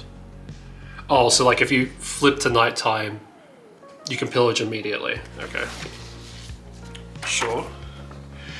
Units. I should pull the unit card back out. As mentioned above, units you recruit are stored in your unit's area, and each unit has a command token reverse side of the token above it. Huh? Yeah, just one of these, if you control it, yeah. I'm gonna change how I'm sitting here. Let's take a look at a unit in more detail. Sure, sounds great. The number in the upper left corner is what you already know, that's the recruitment cost. In the upper right corner, there's a level of the unit. This is important when healing a unit and also determines the total value of your army at the end of the game. So this one has a 2. The icon or icons under the cost, these tell you where they can be recruited. So this is a village or a castle or a keep, I guess, or a magic tower. I actually don't know. It's a different symbol though. Then there is the card art, sure. The number on the armor icon is the armor of the unit, so this is 5. Text box also shows the abilities of the unit. Read the horizontal line as or. Oh, so attack 2 or block 4. Okay. Oh, these peasants give you influence or move? That's awesome. So you can either have, okay, so there's like different types. Like one can be more combat focused, others can be like more like support focused. Text box shows the abilities of the unit. Each of these options has an icon showing when you can use them. Abilities marked as purple orb underneath a hand give you mana or crystals and are considered special effects, so you can play them at any point during your turn. Cool. Activating a unit. You can activate a unit to use one of its abilities. To activate a unit, announce which ability you want to use, then take its command token and put it on the unit card. This works the same if you are playing a card from your hand with that effect. After you activate the unit, it is spent. Can't be activated again until it is readied. Give it a new unit area with its command token on it. The diagram to the right shows another way to play move 6. Spent and ready units. You are a hero, and you can march and fight for several days and nights without a break, but this does not apply to your units. Each unit can be activated once per round, not turn, round. That's a big deal. Okay. After you activate a unit is spent, it can't be activated again until it's readied. Let's quickly summarize units. If a unit has a command token above the card, it is ready, and you can activate it to use one of its abilities. You put the command token on it and it becomes spent. If a unit has its command token on it, it is spent, it cannot be activated. Start of the next round, not turn. The command token is moved above it again, so it is ready. Some advanced cards allow you to refresh a unit and make it ready immediately without waiting for the end of round. This cannot be done during a combat, so you can't do it twice in a fight. A spent unit can still be disbanded if you recruit a new one. The new unit will be ready when you take control of it, regardless of what status the previous one was in. Advanced unit.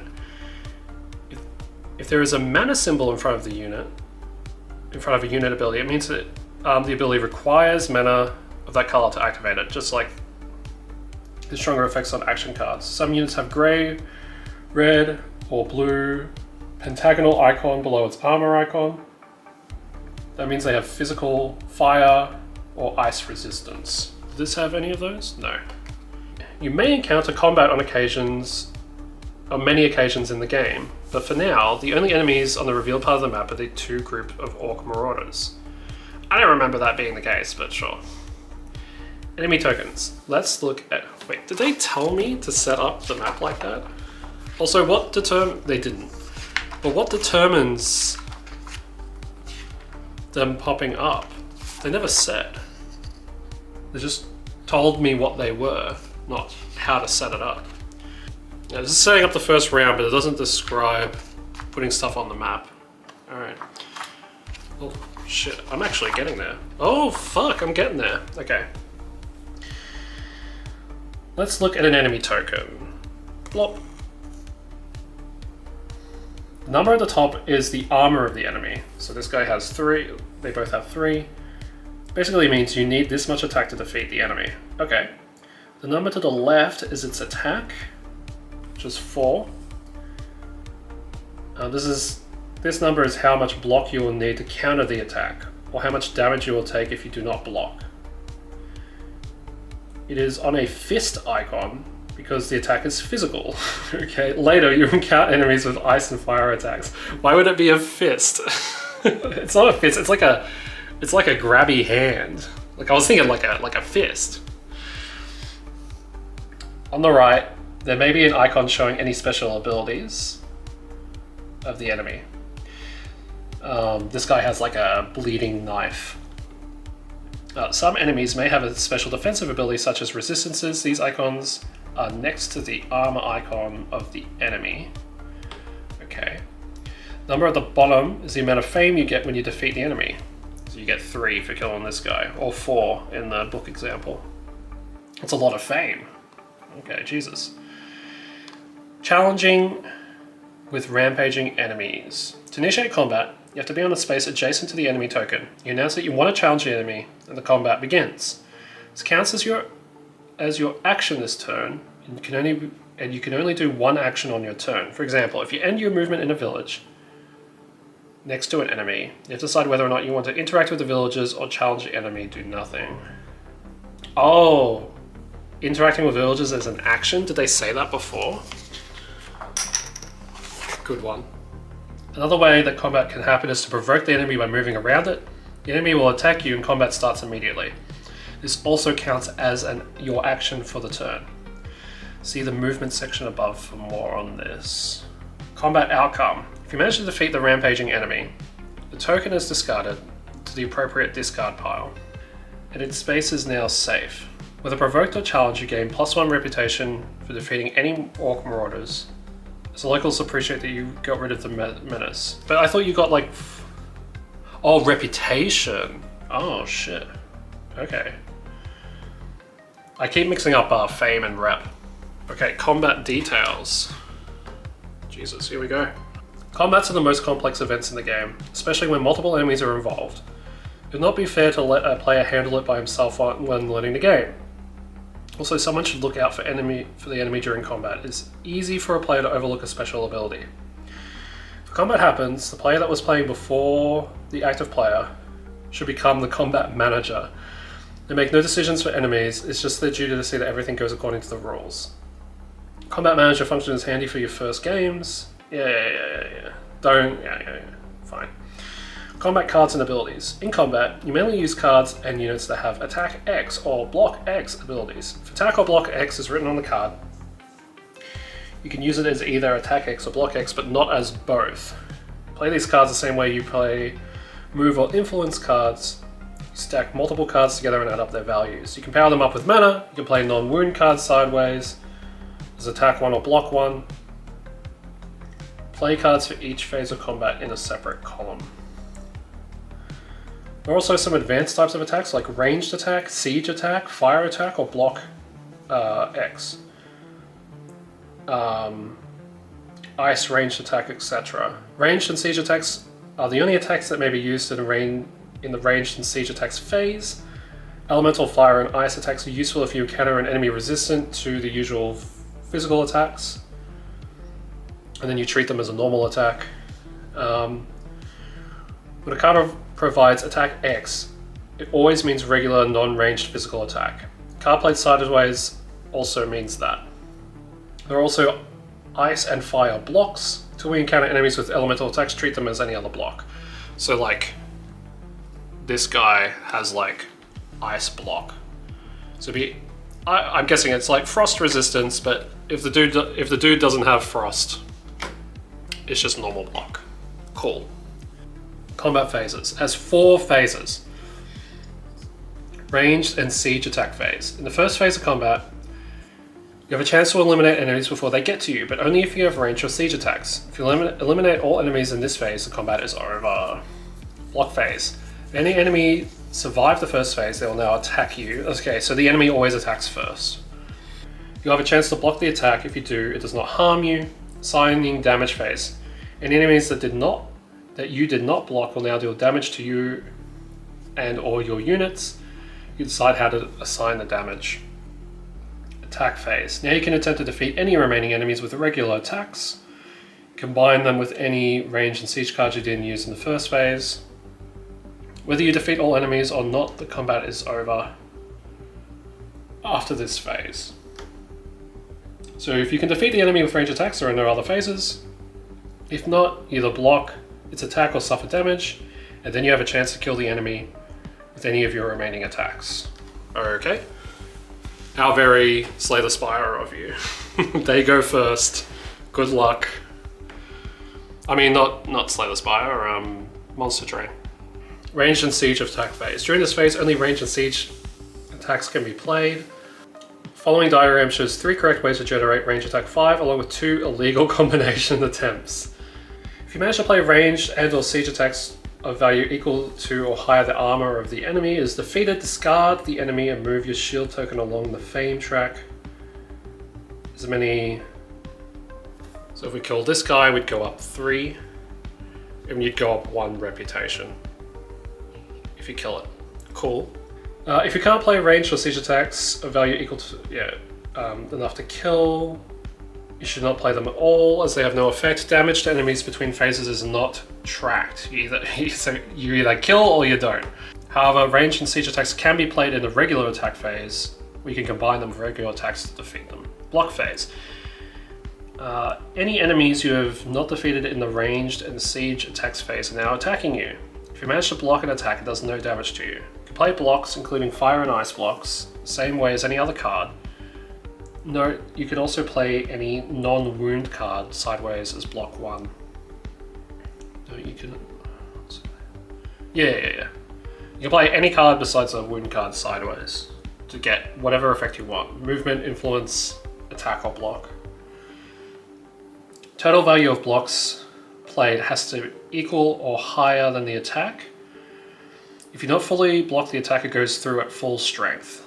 Okay. So if you can't get the full block, don't bother playing any cards. They say this is complex, but so far it's not complex at all. If you manage to block all enemy attacks, skip this phase. We're in the assigned damage phase. If not, any attacks that went through will do some damage to your hero and all your units. An unblocked attack does damage equal to its attack value. So like this guy had attack 4. It's up to you how to assign this damage. Whether you put some units in harm's way, or you have your hero take all the damage, but you must assign the entire damage total from unblocked enemies. First, you may choose one of your units and announce you want to assign damage to it. Let's pull out our unit from before. This guy here. It does not matter whether the unit is ready or spent, but it cannot be already wounded. If you do so, the unit gets wounded. Take 1 wound from the wound pile and put it over the unit. The wounded unit cannot be used again or assigned to take further damage until it's healed. It cannot be used again, interesting. The damage total is then reduced by that unit's armor value. If the damage total is reduced to 0 or less, the phase is over. Okay, so like if this guy did get his attack through, it's 4. I can assign it to this guy. He's got 5 armor, so we're chilling. If we assign the damage to him, yeah, okay. But then he's like out of play until he gets healed. Understood. And let's say this guy had 6 attack and he had 5 armor, then we'd have 1 wound left over to assign, and would have to go on the hero. Or another unit, I guess. If you had one. Important, if you assign damage to a unit, it gets wounded irrespective of its armor. The armor value just tells how much to reduce the damage total by after assigning the unit to the wound. If any damage remains, you may assign it to another unit. If no more unwounded units, or you do not want to assign damage to them, you must assign the rest of the damage to your hero. This works the same way it did with units, except it can be done repeatedly. Take 1 wound card from the wounds pile to your hand. The damage is reduced by the armor value of your hero, which is 2 at the start of the game. I think that's that number here.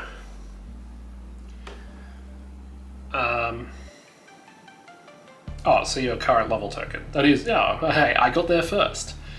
If this reduces the damage to 0 or less, the phase is over. If not, repeat the process.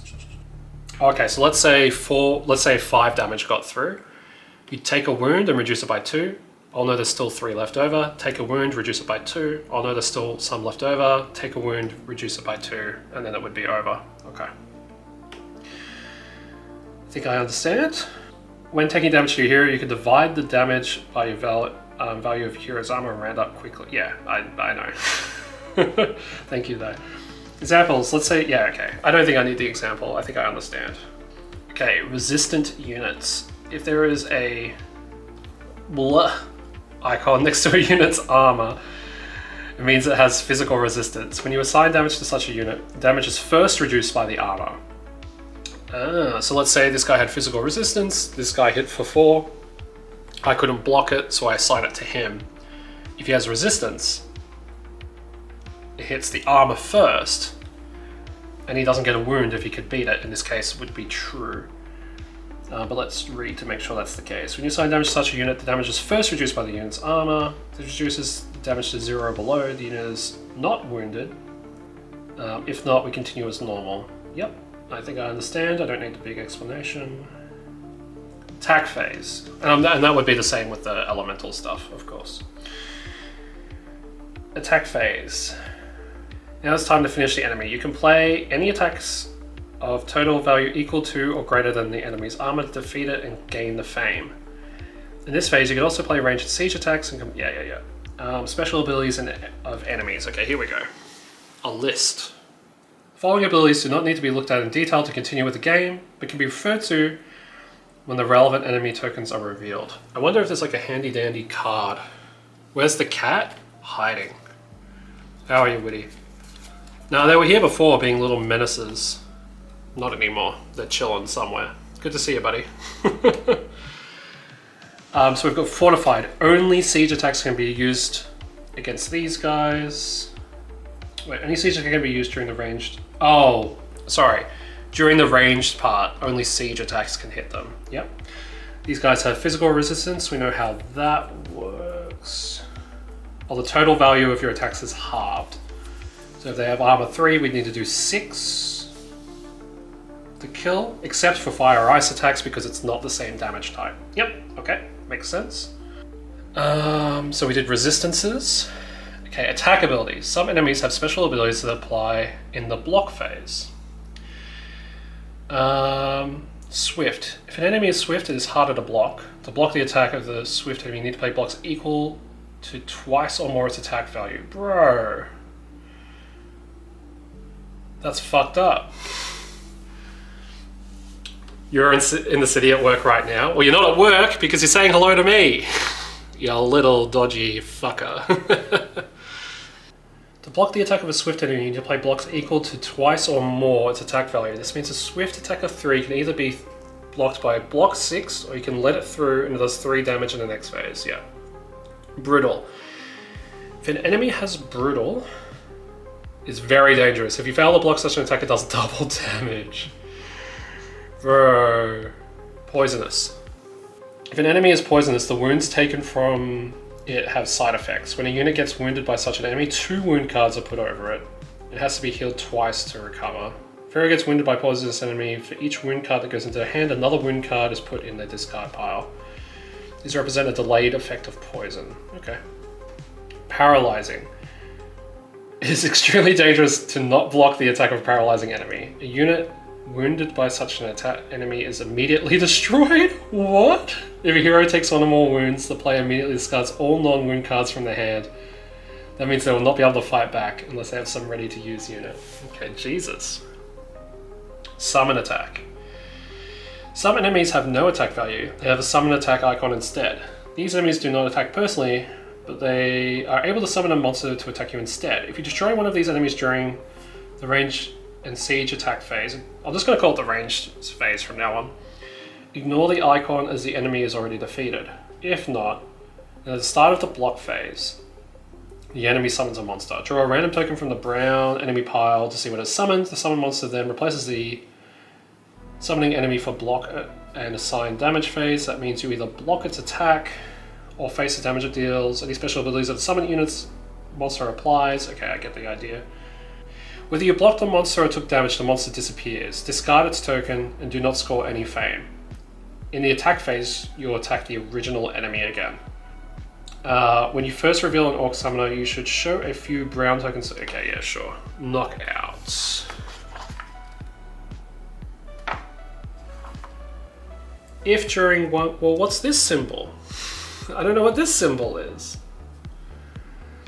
If during one combat your hero takes a number of wounds equal to or greater than their unmodified hand limit, so 5 at the start, they're immediately knocked out and you discard all non-wound cards from your hand, like when paralyzed. Keep track. What? Why does this have a symbol I haven't seen before then, if it just went through them all? What the heck? They're fucking with me. The following diagram shows 4 ways to deal with Wolf Riders. I get the idea. Okay. Healing. We just saw how easy it is to take wounds. It's not so easy to get rid of them. As described earlier, wound cards in your hand are completely useless and cannot be discarded under normal circumstances. They clog up your hand, counting against your hand limit. Even if you manage to discard them, see resting, they still remain in your deck, so you'll eventually draw them again during the next round. There are other ways for wounds to get into your deck, such as poisonous attacks. Also, if you have any wounds in your hand at the end of the round, they get shuffled together with your cards. A deck stuffed with wound cards is slow and ineffective. That's a good reason to get rid of any wound cards in your hand as soon as possible through healing. Wounded units. A wounded unit cannot be activated or assigned damage again, is completely useless until healed. Getting healing points. Fortunately, some cards and unit abilities provide healing points. You can play these effects at any point during your turn, except during combat. It's not possible to heal a unit wounded during... You can't do it during combat yet. Play them as you would any other card. They may be stacked together or powered by mana, so it's normal shit. Oh, other cards may not be played sideways for extra healing points. Okay, so you can't do that.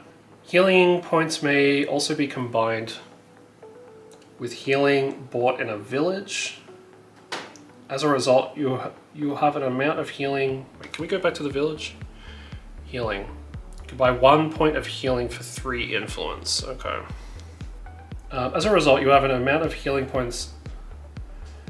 You will have an amount of healing points. For example, play a card that provides heal 1, activate a unit that provides heal 2, and buy 3 heals for 9 influence in the village. Spending healing points. For 1 healing point, you can get rid of 1 wound card from your hand, return it to the wound pile. You can only heal wound cards you have in your hand, not the ones in your discard pile or deed. Oh, that's kind of spooky. You can also heal wounded units. To do this, you must spend healing points equal to the level of the unit, so this guy was a level 2. Remove a wound card from it and return it to the wound pile. If a unit has 2 wound cards on it because it was damaged by poisonous attack, you have to heal it twice to completely heal it. It's up to you how you spend your healing points. Yeah, at that point it might be best just to recruit a new guy, honestly. Resting. You can decide to rest instead of taking a regular turn, especially when you have some wound cards in your hand and no way to heal them. When resting, you can't move, you can't take any actions. You are allowed to play special and healing cards and effects. You may also use a space, which provides a benefit at the end of turn, such as crystal mines or magical glades. In addition, you have to discard a 1 non-wound card. Oh, you have to pay a card to get rid of all of the wounds in your hand to put them in your discard pile, but you're kicking the can down the road. Yeah. Exhaustion. A hero is exhausted when they have nothing but wound cards in their hand at the start of the turn. In such a case, they reveal their hand, and all they can do with their cards in this turn is discard 1 wound. They do not lose their turn, however, and may use healing and special abilities of their units, but as with regular resting, they cannot move or take an action. Okay. Okay, Magical Glade, which is this thing. If you end your turn here, you could throw away 1 rune card from your hand or from your discard pile. Note that this is not regular healing, you cannot use it to heal units, however it does allow you to search your discard pile for wound cards. Okay, imbued with magic. If you start your that's if you end your turn there. If you start your turn there, you get 1 gold mana token. Take a token from the bank, you may use it by the end of the turn. At night, you take a black one instead.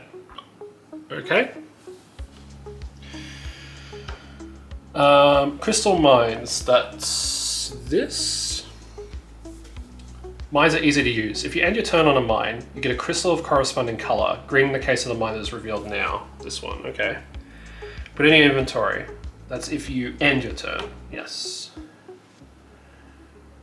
Note that this happens after you announce your end of turn, so you can't use it. Yep. You can get more crystals if you stay in mine for consecutive turns. Also note that if you announce the end of round, you don't get the thing. Reverting. The game offers many options for how to play your turn. Players should be allowed to change their minds to take back cards. Yeah, okay. I'm okay with that, especially since I'm playing on my own, so I am the king of reversing things. Oh my god, I made it to let's start now. Holy shit. At hour 3. There's still a lot though. There's still a lot. Alright, well let's keep going. Players should now know enough to start the game. They understand how to play the turns, how to deal with the sights of them. Well, not really, to be honest. Like, there's a couple of things I'm a bit fuzzy on. They should know how to deal with sights that are revealed part of the map. They can choose tactics and start to play the first turn. They don't need to know more rules right now. Tactics. Oh, these the tactic cards? I don't remember. Hold on. No, those are skill cards. What is the tactic?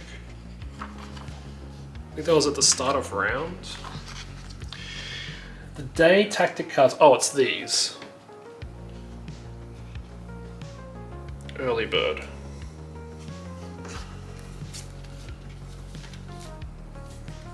Can we read the tactics? Day tactic cards are displayed in this phase. Each player will take one of these cards. Do not do it now. For now, all that is important that you remember that these tactics determine the order of play this turn. Okay. Yeah, see, like there's they populated the map with marauders. Oh, because they go on those. Oh, I see. Oh, I see. Okay. Is there anything else we're missing? Don't think so. Players should take the time to read the tactics card now. Most of them have an effect or ability. Each player will want to pick one that is suitable for the situation. You mean you get to pick? I thought you just draw. Each player will take one of these cards. You just choose? What if two people want the same thing? I don't understand. The day tactic cards are displayed. In this phase, each player will take one of these cards. I guess you just take one, sure. But it only makes sense if you're not playing solo.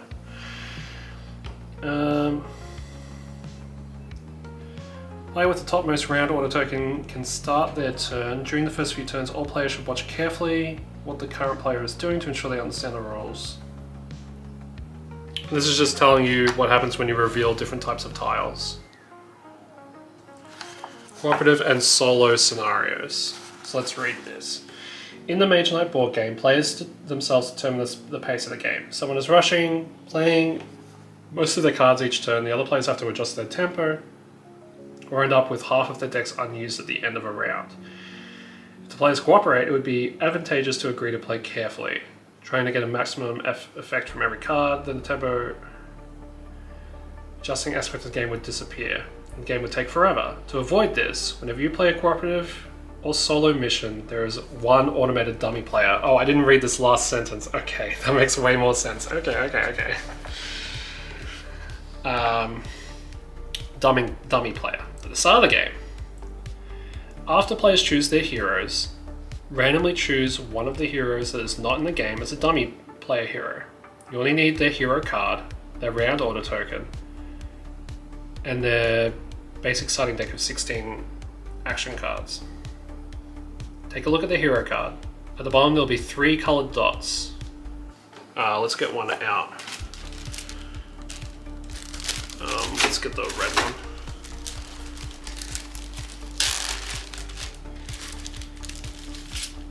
Okay. There are 3 colored dots. Give 3 crystals of these colors, one for each dot, to the dummy player's inventory. So red, red, white. This applies for the dummy player only. Other characters start with no crystals. Shuffle the hero's deed deck. The dummy player is ready. Do not count the dummy player for the purpose of determining how many mana dice and units to use in this scenario. So I would still use 3 mana dice and units, I guess. That was another question I had, but I think it just answered it for me there. I would still use 3, even though there's technically 2 characters, because it's supposed to be 2 players. It's supposed to be like 2 dice more than the amount of players, but it's saying don't count the dummy, so it would be 3. When picking tactics, see the scenario description for how the dummy player chooses a tactic at the start of each round. They do not benefit from the tactic, it just determines when they play. Okay. When it's the dummy player's turn, if their deed deck is empty, they announce the end of round. Other players have one more turn and the round is over. If the deed deck is not empty, flip over 3 cards from the deed deck and put them in the discard pile. Check the color of the last flipped card. If the player has no crystals of that color in their inventory, their turn is over. If they have any crystals of that color, flip as many additional cards as they have crystals that color. Wait, what? Oh, so you get to play however you want, but this is like okay, I understand now. Because it's just going to be the hero card. All that happens is, it's like a random way of seeing how quickly the game ends. So, for example,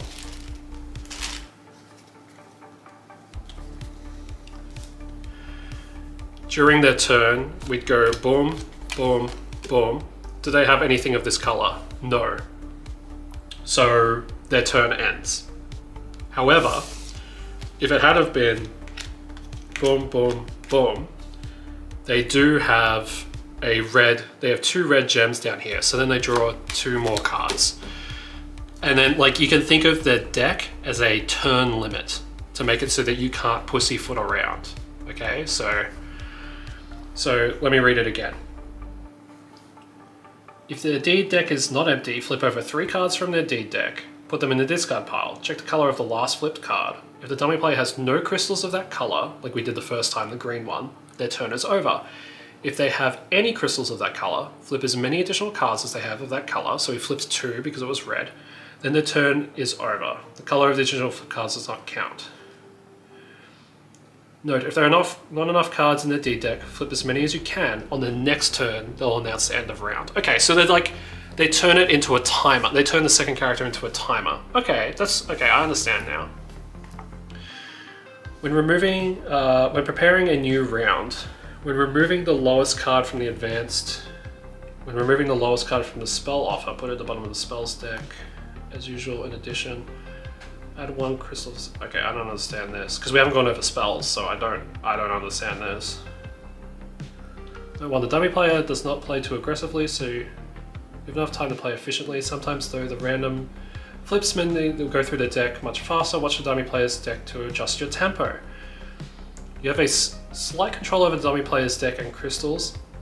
It may be advantageous to not let them get crystals and cards of the same color.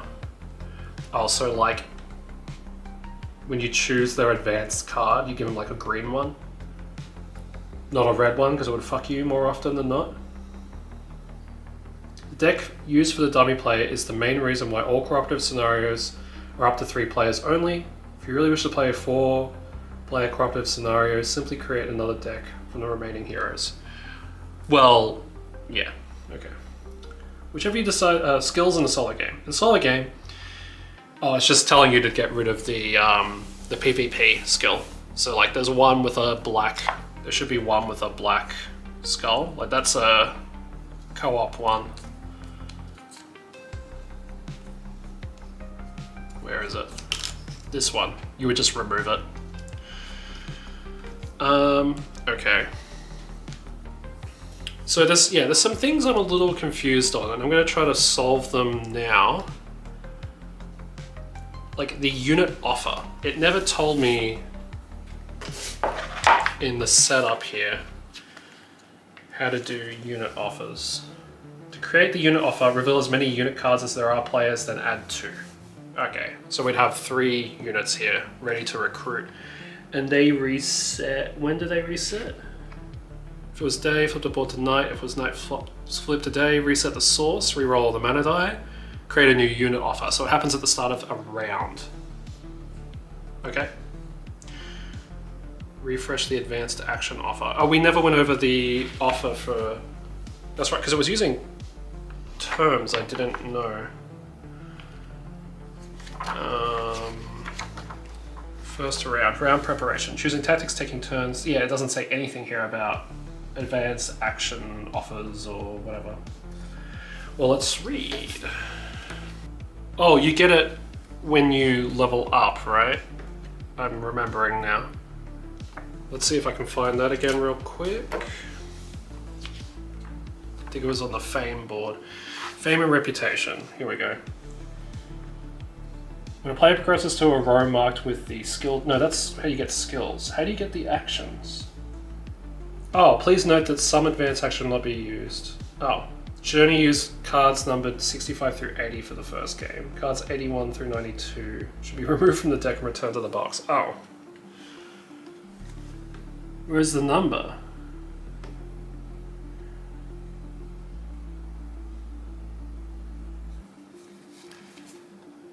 $80, $79, $78. Shouldn't you use cards number 65 through 80 for the first game? Cards 89 through 51. I have cards in the 200s. Okay, so this is how we work out which ones are expansion cards, I guess.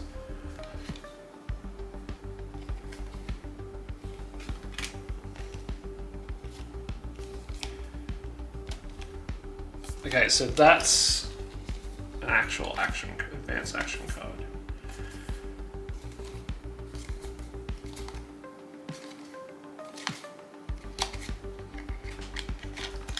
Okay, so those must be from an expansion. So they said there should be 28. 1, 2, 3, 4, 5, 6, 7, 8, 9, 10, 11, 12. 1, 2, 3, 24, 25, 26, 27, 28. Aha! We solved it. Okay. Well, I guess I could probably do... Well, how long have I been streaming? 3:30. I could probably try a scenario. It shouldn't take too long, right? Right? And then we'll just reveal shit as we go. Alright, let's give it a go. So let's try to do some setup stuff. Stand up now.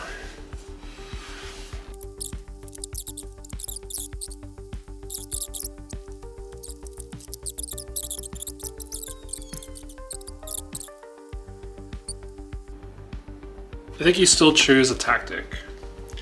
Other things we haven't done is we haven't done the die. So let's pull 3 die out.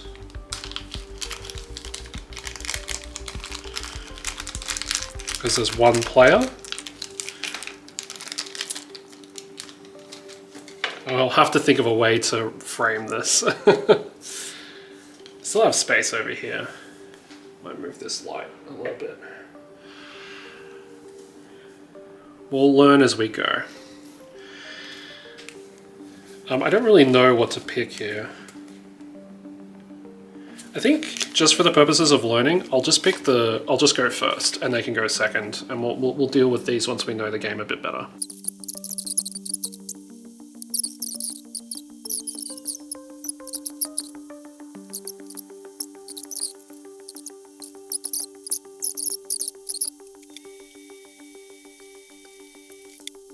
Let's step on 4 hours into it. We are going into our first scenario here.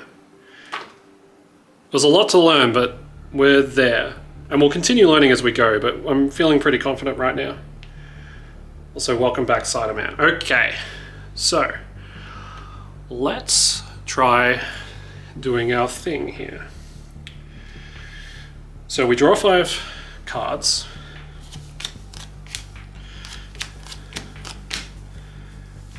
We'll have a look at what we've got here. So we have... Oh, I have to remember about grabbing... I can grab 1, I'm pretty sure. At the start of the turn. 1 mana. Let me just double check, because it's going to change the way I approach the thing. Where is mana? At the start of the round, you re-roll the dice in the source. These half of them should show a basic color. At the start of each round, you will re-roll dice into the source. Each turn, a player may use 1 mana die from the source as a mana of the corresponding color. If they do, they re-roll the die and return it to the source at the end of their turn. Okay. We're going to be looking at that book a lot. So I've got 3 red cards, a white one and a blue one. These are all attacking cards. This is a movement card and a special card. The special card reads, when you play this, also pay 1 mana of a basic color, gain a crystal of that color to your inventory. And if I pay a blue, I get a crystal of any color I want. So we're going to need crystals. Let's put these to the side. So these are all attacking cards, but I'm not near anyone to attack. I don't know why I moved this. So I guess what I'll do is... Actually, I do want to move it slightly. I guess what I'll do is we're going to spend to move. So moving through plains is 2, through these hills is 3, through forests is 3.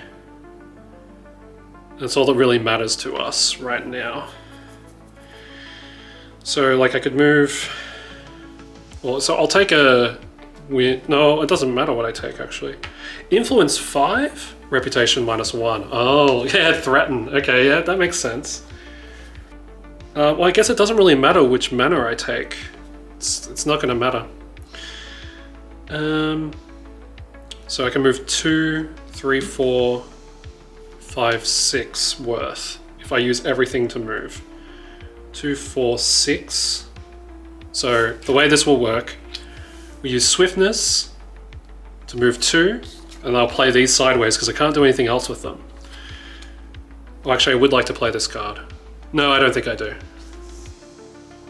Right, so we can go 2, 3, 4, 5, 6 and land on the village. And then I can take an action to interact with the village, but I have no cards to do that with. So I might have to wait till next turn to do anything. Well, I guess, well no, I could go on the... I could get a green gem if I go here, but who cares about that? What is this? I can't even force a fight, so I'll just 2, 4, 6 and move here, and that's my turn, I guess. And then these go into the discard pile. And then this goes back.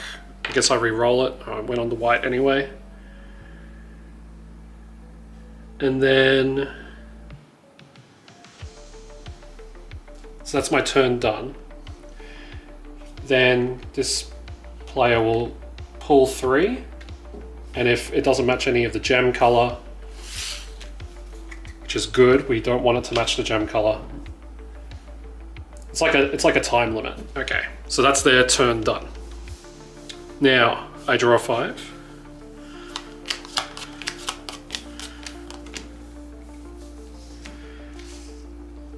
Okay, we can heal or draw a card. Influence 2 or influence 4 if we juice it. Influence 4, which means I could recruit these scouts or maybe even these guys. No, they don't come from a village. I can't get them.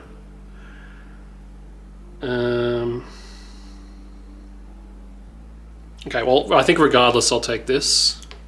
I can't really attack. I have like no attacking cards. Well, I have this, ranged attack 3. If I juice it, but I can't juice it if I juice the influence.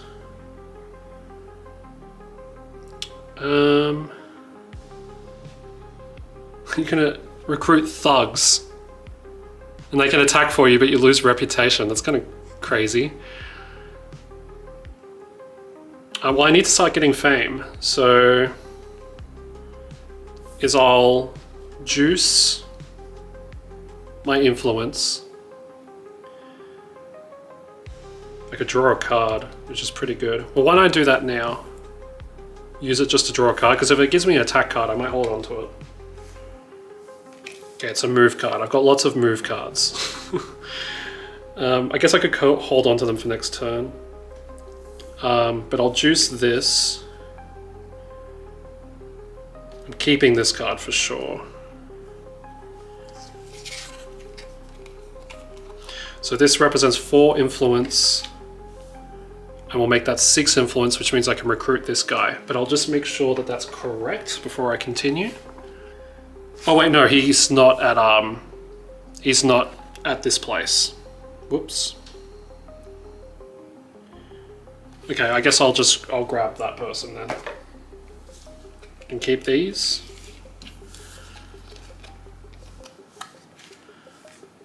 Or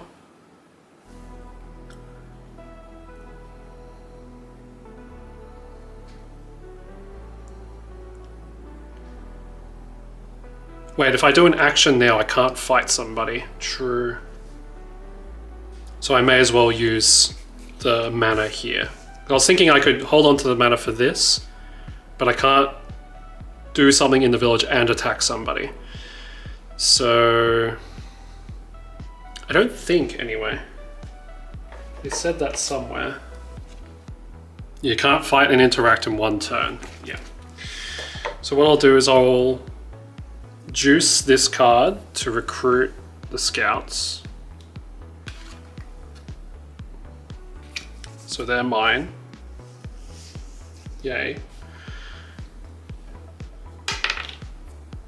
There's a green that one there. And what do I just end my turn holding all this stuff? Oh, I can't interact and then move, can I? So I'm stuck here now that I've done this. Rip. This actually goes pretty, like your deck will empty pretty quickly. Yeah, so that's the end of my turn. Wait, if you end next to a guy, will they attack you? No, it's just if you move twice. Yeah, it says here, for example, if you end your movement in a village next to an enemy, you have to decide whether or not you want to interact with the villagers or fight the enemy. Another way the combat can happen is to provoke the enemy by moving around it. Yeah, okay, cool. So that's the end of my turn. That was quick. Or I can choose to discard cards, right? I'll just keep them because I don't want to necessarily fly through my deck. I already have been. Okay, so that's my turn. Chillin'. And then she'll draw 3. 1, 2, 3. And she didn't get a red or a white card, so we're chilling. Okay, so I draw 1 card, and I can pick 1 mana. I'll pick this mana.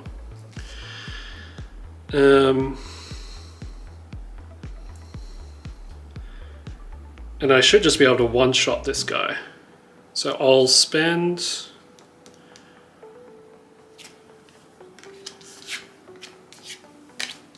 I'll get 4 movement, using 3 to come in here, and then they're done. And then I'll use my action to fight the orcs. And they have... Well, actually, I want to see what that symbol means, because it wasn't in the book. Assassination. Damage from this attack cannot be assigned to units. Oh, okay, cool. So we go into the first round of combat, which is ranged attacks. And they have 3 armor, and it's equal to or above, right? I just have to hit the number 3. To make a successful attack, the total attack value has to equal or exceed. Okay, so I can spend a mana here to make myself have ranged attack 3. They have 3 armor, so it just kills them before the fight even starts. Boom, they're dead. And I get 3 fame, so I go 1, 2, 3. And I also get a reputation point for killing orcs. And then that goes away. Right? I'm pretty sure. And then I roll this, it'll go back. This goes in the discard. And then when you go up the fame track, you get a thing, but I can't remember what it is. There's either a skill token or a shield. When it progresses to a row marked with a skill token, they are rewarded with 1 skill token and 1 advanced action card. If the token progresses along, they flip the octo and get a new command icon. Okay. So do you just get a random skill token? Tell me about skill tokens again. This will all solidify once I do it a couple of times. Each time a hero reaches an even numbered fame level, they gain 1 skill token.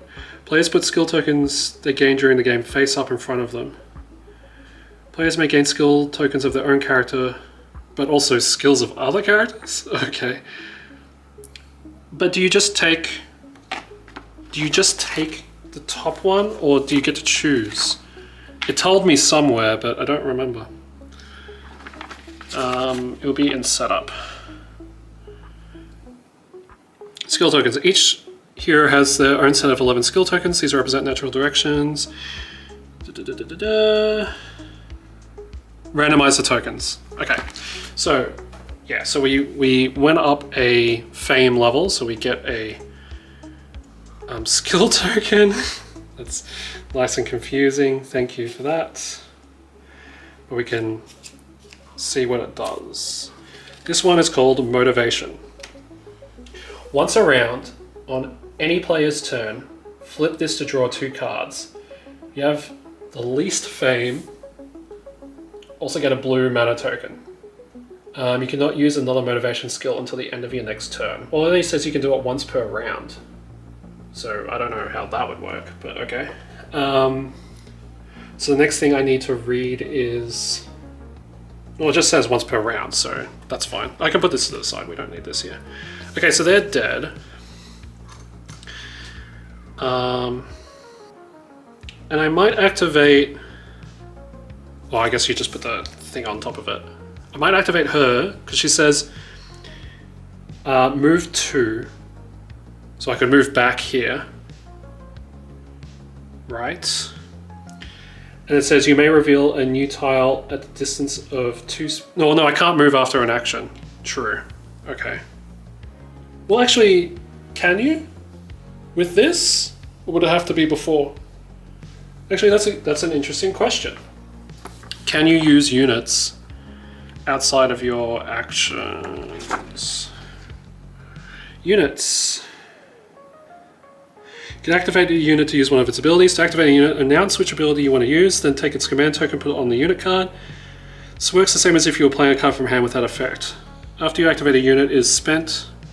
Oh, so it happens in the same phase as it would normally be. So I can't be a cheeky bugger right now. You're always a cheeky bugger. No, I'm not a cheeky bugger. Oh, I guess that's the end of my turn then. Okay, but we got our skill. Cool, we can draw 2 cards when we want.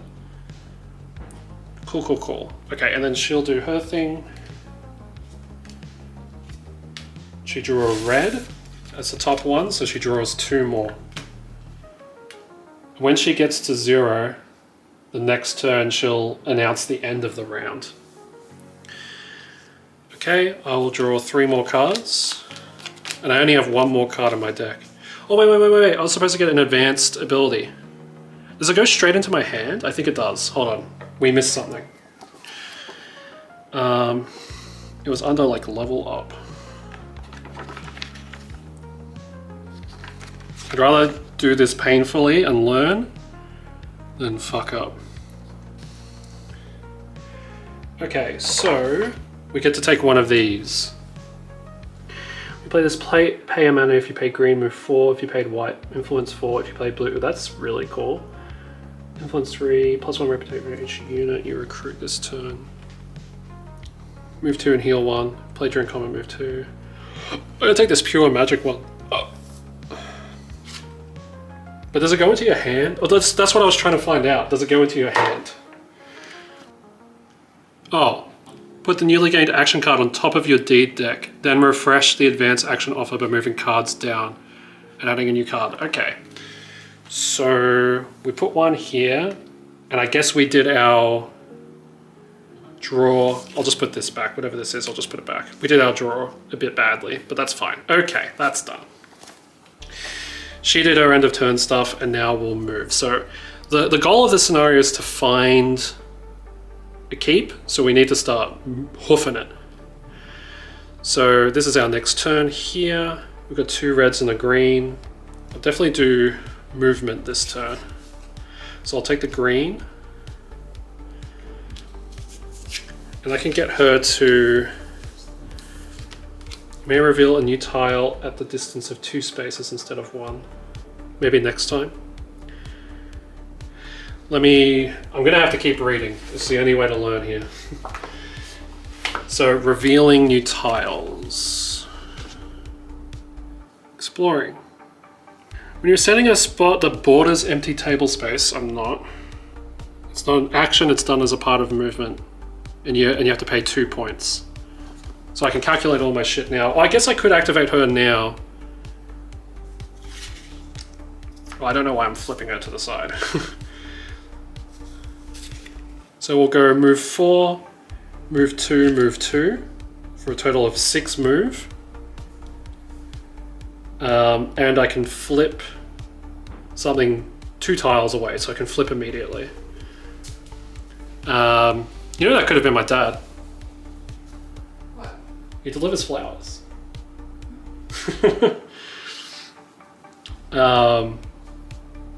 Yeah, so we got 6 move, but it costs 2 to flip.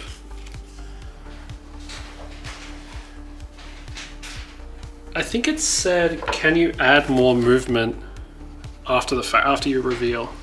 You may continue movement. You may even play additional cards to add more move points. Okay.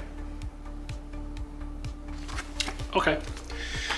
Let's flip a map piece.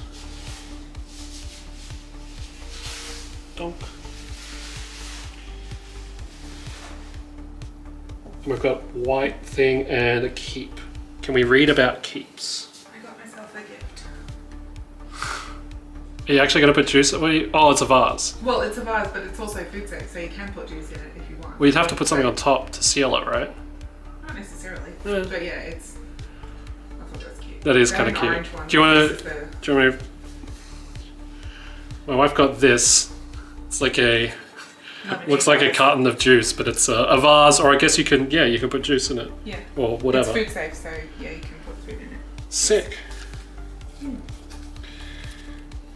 You're a hard no on wanting to play this with me, right, Megan? If it's taking you 4 hours to read the book, yeah. No, that's just to learn. That's just to learn it once you get going. Like I've gone through 3 turns. Fucking yeah. The only reason I'm stopping is I have to double check rules, but once it's up here, it's up here. Maybe. Yep. You explore a little tile map. Look at my little hexagons. They're not really hexagons, are they? Okay, so a keep. When revealed, place a grey enemy token down on this space. Grey, is this an enemy? Yes. This token is revealed during the day if a player is adjacent to it. Unconquered keep. Can be assaulted if you get reputation -1. The defending enemies are fortified. Other players keep. Can be assaulted if you get reputation -1. And you get reputation -1. So why do you want to keep? Let's read the scenario book.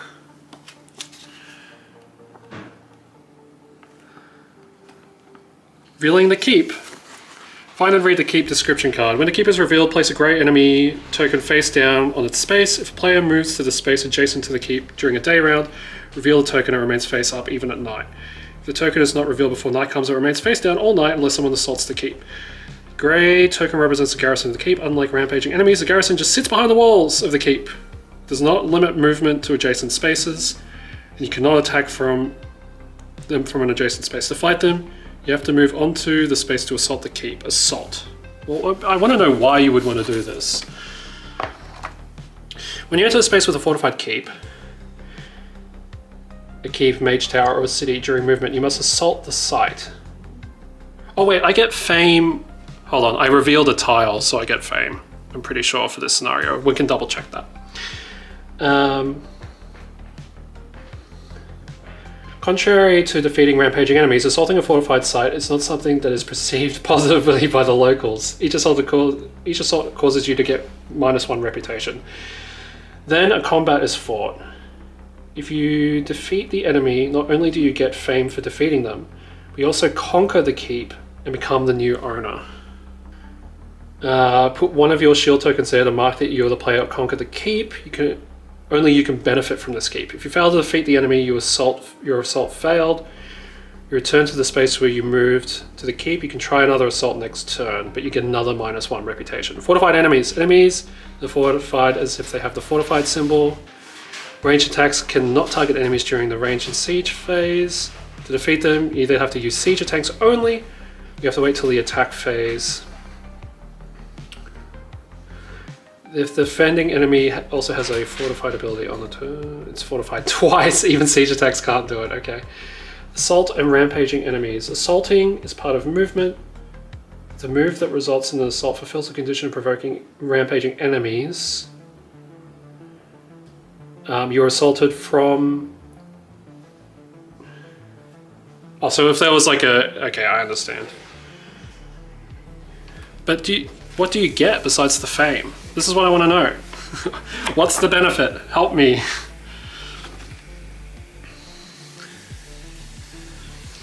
Owning a keep. If you conquer a keep, put your shield token on it. Your keep gives you 2 benefits. First, you can recruit units within the keep icon here. Oh, like this guy? Cool. This is done through interaction like a village. You can't... Like at a village. You can't recruit a unit on the same turn you conquer a keep. Second, your keeps provide supplies to you. If you end your turn in or adjacent to a keep you own, your hand limit is temporarily increased by 1 for each keep you own. But you have to be next to it, huh? This allows you to draw more cards at the end of your turn. For example, if you own 3 keeps anywhere on the map, your hand limit is 3 higher than what is printed on your level token. Wait, no, it says if you're adjacent though. If you end your turn in or adjacent to a keep that you own, your hand limit is temporarily increased by 1 for each keep you own. Oh, so you just need to be near one of them. Shit. Okay. I might want to do it. It depends what like attacking cards I get. So I spent 2 movement to reveal that tile. Okay. I have 6 movement left. Because it was 4, 6, 8 movement. So 2, 4, 6.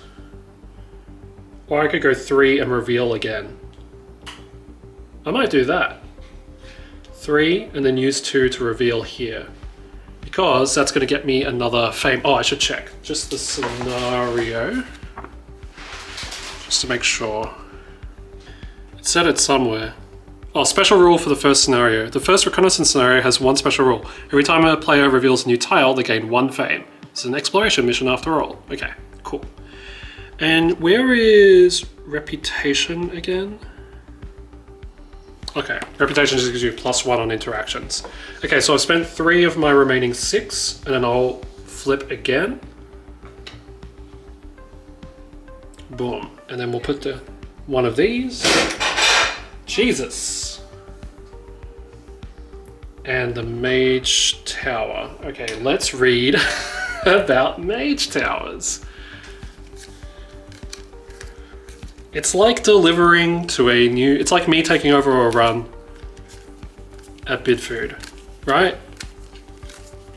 There's 26 drops, I don't know any of them. I just need to go to them once. And then once I've gone to them once, I know. And we don't need to do it again. Okay. Magic Tower. Well, how about I read it in the thing? Also, I get 1 fame. Yay. And let's look at revealing new tiles. Neutral mage towers behave the same way as neutral keeps, except there is a violet enemy token garrisoned instead of a grey one. As with the keep, the token will be revealed when someone gets close during the day, but will stay hidden during night when they're assaulted. The rules for assaulting mage towers are the same for assaulting a keep, including the fact that defenders are fortified and you get reputation -1. Note the mage tower you just revealed is in a desert during the day. What do you mean? Oh, it's tile 4. Oh, I guess we are going in order, aren't we? Oh, sick! I just realized what's happening, because I'm dumb. But like, because the tiles are in order, each tile has a different thing, and it's just like, oh, it's slowly introducing you to everything. Okay, cool. When you first reveal the mage tower, you should also prepare the spell offer. Flip over the top 3 cards. Okay, so this shouldn't be done yet. Okay, cool. Note, in subsequent games, the spell offer is revealed at the start of the game. Oh, okay, so, oh yeah, alright.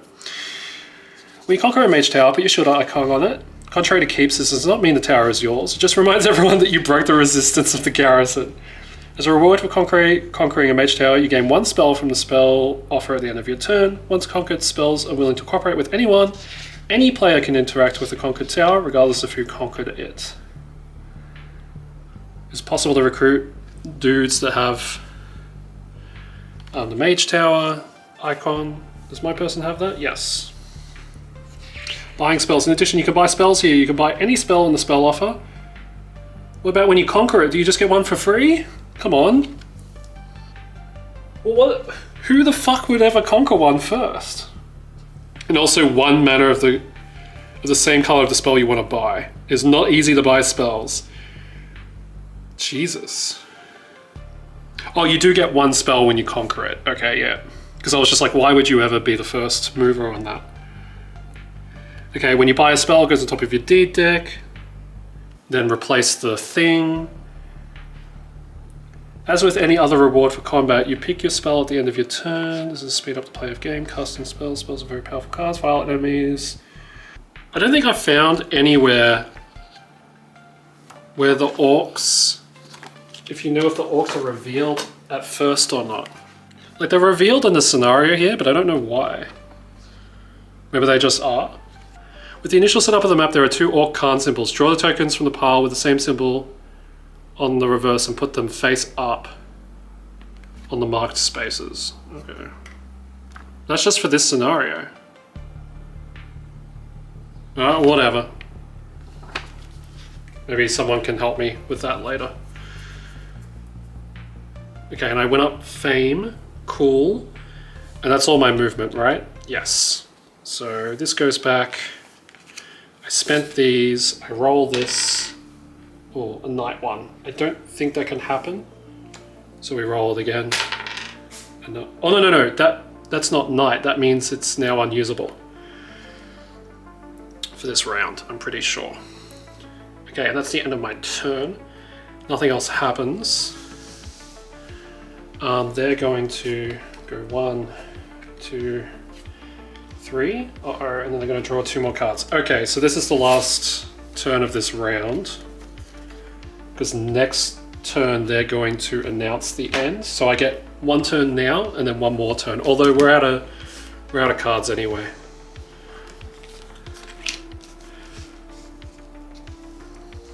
Okay, and I may as well take one of these. Okay, can I influence? I can influence 2, attack. Paid red, get 4 attack. Gain blue, white or red mana token. Gain 1 additional mana die from the source this turn. Oh, these are kind of not great. Maybe I should just reveal another. Well, I can't go that way. Sure, okay, you are actually going to cause a situation here. I think the only thing I can really do is move. If I get a white token, I get 4 influence. Why is there an asterisk next to those guys? Oh, you cannot assign damage to this unit unless you pay 2 influence during combat. Okay.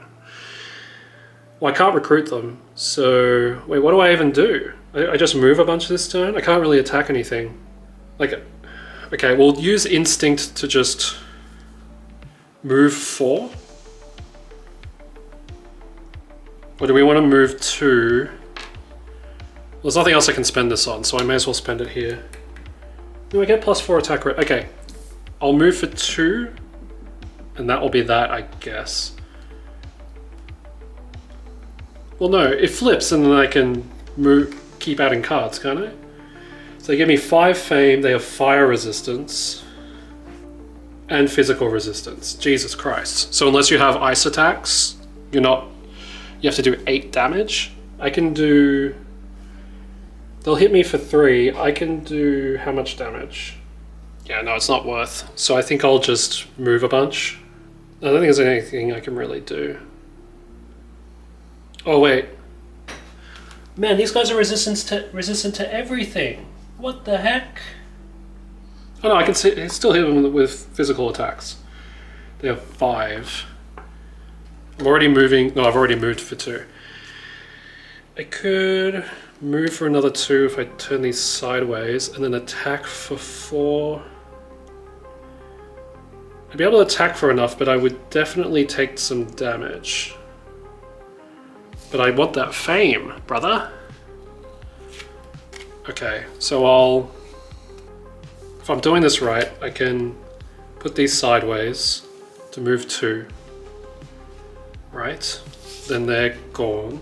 And then do my action.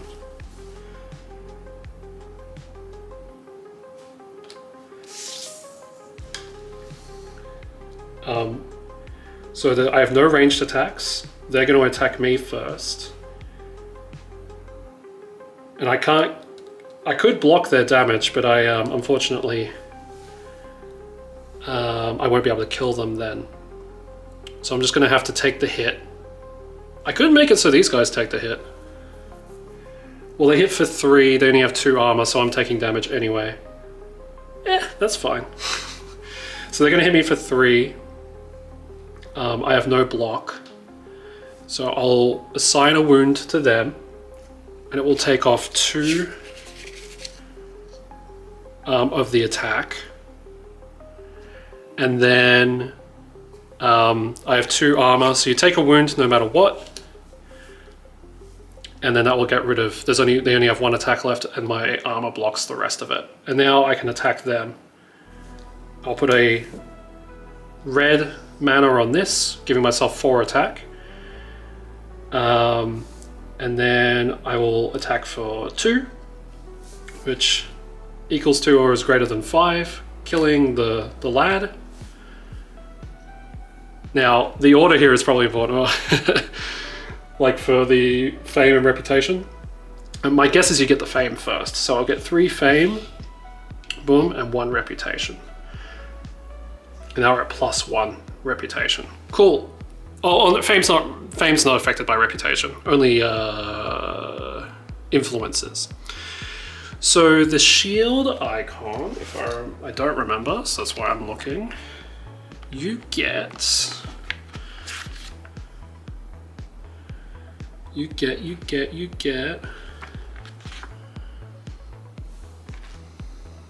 get another command token, right? So this flips over, you get another command token, so you can control another unit. And now I have 3 armor base, and my maximum hand limit is still 5. Cool. This goes back, these go on discard. Wait, when you assault a bro, do you take the space? Yeah, because you move into their space, right? So I played a bit incorrectly before. Challenging with rampaging enemies. If you manage to defeat the rampaging enemy, the token is discarded to the appropriate discard pile, and space is now safe.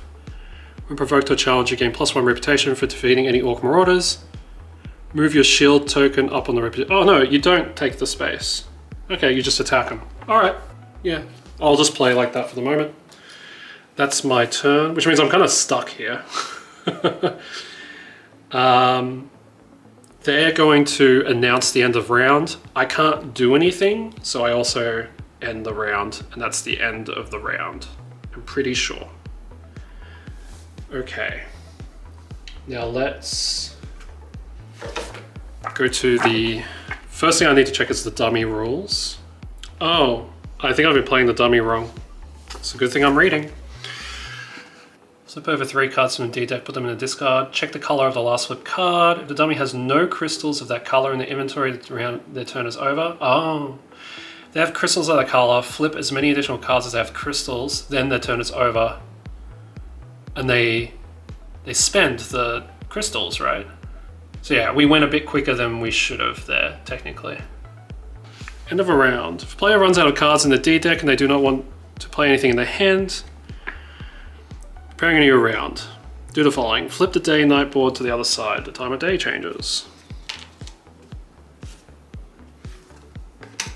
Whoa.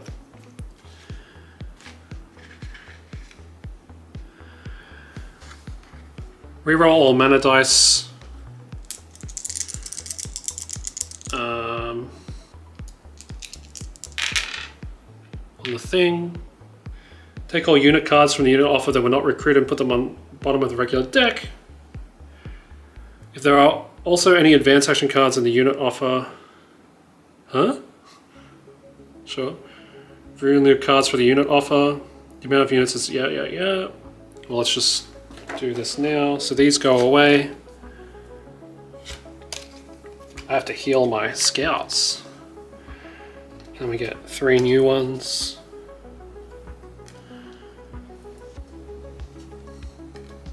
More scouts. Remove the card that is in the lowest position of the offer and return it to the bottom of the advanced deck. Shift the other cards down and place a new card on top. Spell offer is refreshed in the same way as the advanced thing. Each player shuffles all their deed cards. Each unit in the player's unit area that was spent becomes ready, but mine's wounded, so I can't do anything anyway. Note that even wounded units get readied. Oh, okay, so you get your thing back. Any skills that were flipped down flip back up again. All players return their tactic cards. Choosing tactics. Players whose token is last in the fame track gets the first choice of tactics. Okay. But there's one more thing I need to check. Just need to go back to the solo rules. When removing the lowest card from the advanced action offer, add this card to the dummy player's deck instead. Okay.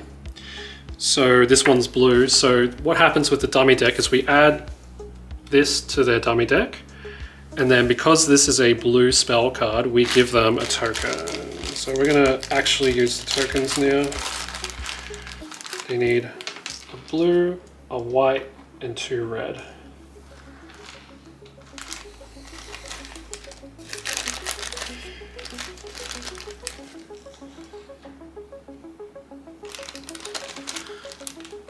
Okay, and then this goes on the bottom of here. And now we're in the next phase of the game. Oh, well, we're gonna shuffle this and we're gonna shuffle that. And I have a wound in here now. So once I draw it, my hand will be limited to 4 until I can get rid of it.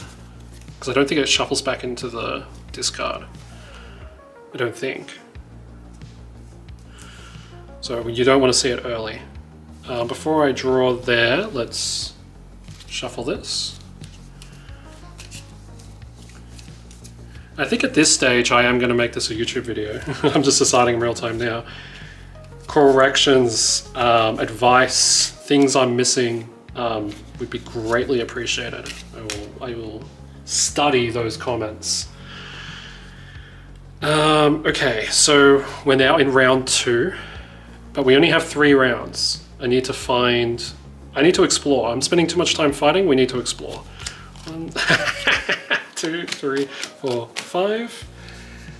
Let's double check wounds.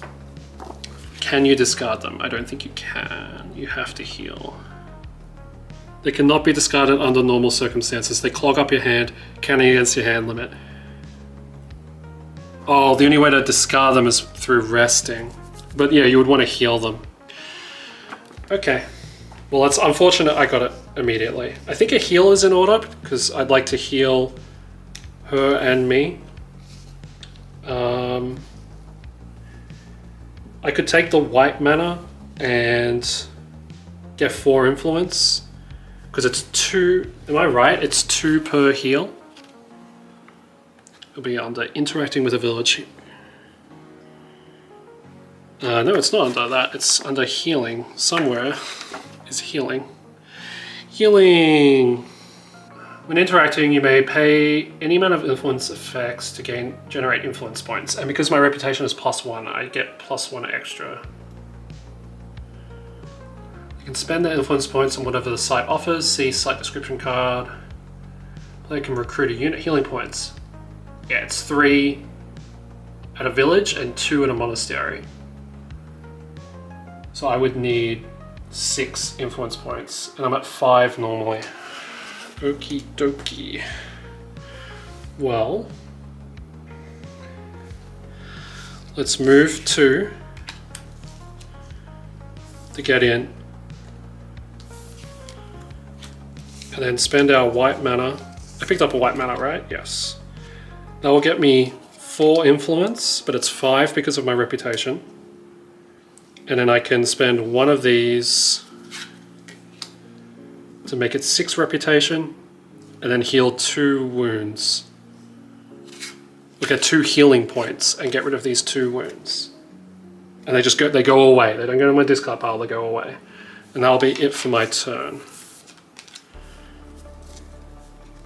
So there's a little bit of like Magic the Gathering going on here. Well, it's reminding me of it, at least. I roll this again. What happens when you roll a day during night? I don't fucking remember. Gold mana can never be used at night. I guess it's depleted. Like if you rolled it during the day, it would deplete. I'm just going to count it as depleted. That's my turn. Cool. Okay. Then they'll draw 3. And we'll spend a white to draw 1 more. That's that. Okay, we'll do it like this. Okay, and then we'll go into my next turn. So then we draw 4 cards. So this is an exploration mission. We're running out of rounds, so I should just start exploring because it's like the way you win, right? I could recruit the scouts, but then I can't do anything this turn. I've got a lot of, yeah, I've got a lot of move cards. I guess we just move. Let's see, cannot move through mountains at night. So we just move through the plains. So it'll be like 2, 4, and then 6 to reveal. I can take a green mana though. So we'll go move 4.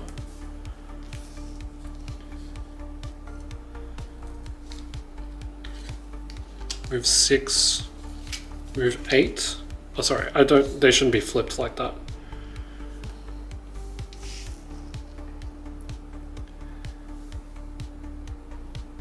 And I will activate the scouts, move 10.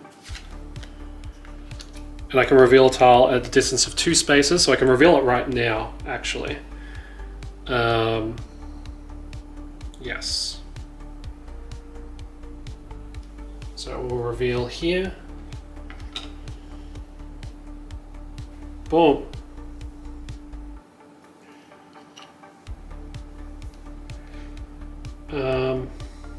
Okie dokie.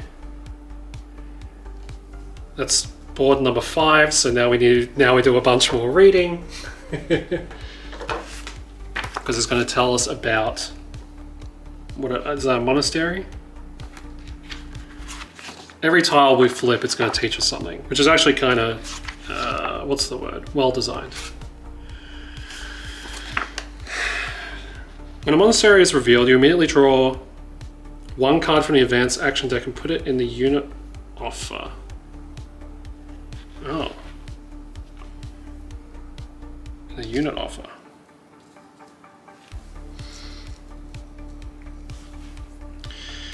You can learn it if you go there and interact for 6 influence points. Burning the monastery. While in the monastery, you may decide to try and burn it down as your action for the turn. And you can't, to do so, announce your attempt, you immediately gain reputation -3. There's always someone willing to defend the monastery. Draw a random violet enemy token and fight it. Units will not help you in this combat as they feel what you're doing is very wrong. You can either activate them or use their abilities. If you win the combat, you get an artifact at the end of your turn. The monastery is burned to ashes. Mark the space with one of your shield tokens. From now on, it has no function and act as if it's an empty space. Getting an artifact always happens at the end of your turn, so do not slow down the game. Draw 2 cards from the artifacts deck, look at them, choose one and put it on top of your deed deck. Newly gained artifacts are put on top of your deck, so you have them in your hand very soon. There are several ways artifacts can be used. The upper part of the artifact describes its basic effect. Or you may decide to invoke the ultimate ability of the artifact by playing the lower effect. Doing so destroys the artifact and is thrown away after use. Okay. Even a mighty artifact can be played sideways as a move 1, influence 1, or attack or block 1. Banners are special types of artifacts. Their ultimate ability works the same. You can throw it away for the described effect. The other part works differently. It does nothing by itself, but you can assign the banner to any unit. Unit then gets the bonuses or effects indicated on the banner. And I don't need to read the rest. Okay, cool. So I used 2 of my movement to flip the tile. I go up a fame, and then we move 2, 4, 8. 2, 4. Oh, it's 5 to go through a forest? Holy shit. 3. 2, 4, 3 is 7. Okay. And now I can do an action. Well, what I could do is put one of these sideways and flip another tile. Or I could use my action to attack. They have 4 block. I have no way of killing them. I could draw more cards this turn, actually. Well, all this goes away. Well, no, that's not true, because I could put one sideways to just flip another thing and decide if I want to attack next turn. Or I could get a blue crystal from the mine. Or I only get 2 fame for killing it, but I get reputation, which is pretty cool. Plus it clears the way for me, which would be nice. It can block for 3, but I just can't kill, so there's no point. So what I'm best off doing is putting this sideways, having 4, 5, 6, 7, 8, 9, 10, 11, 12. And we use 2. Yeah, use 2 to flip from here to here, and then 4, 6, 7. Huh? I should have 2. I get 2 move from this. Oh, but it spends 2 to flip. So 2, 4, 6, 9. So I should still have 2. I don't think I need to do this. 4, 5, 6, 7, 8, 9, 10. Oh yeah, no, I was right. I do need exactly that. So I'll flip another tile, and that will be... And I'll end my turn here to get a blue crystal. Right? I think. So let's flip the tile.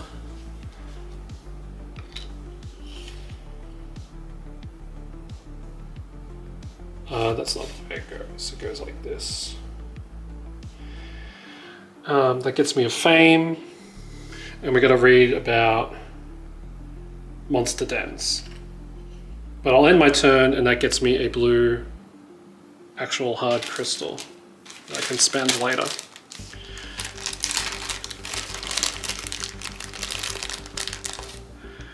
Wow. Okay. Should we read about the monster den? I guess I probably should, right? That's the whole point of this.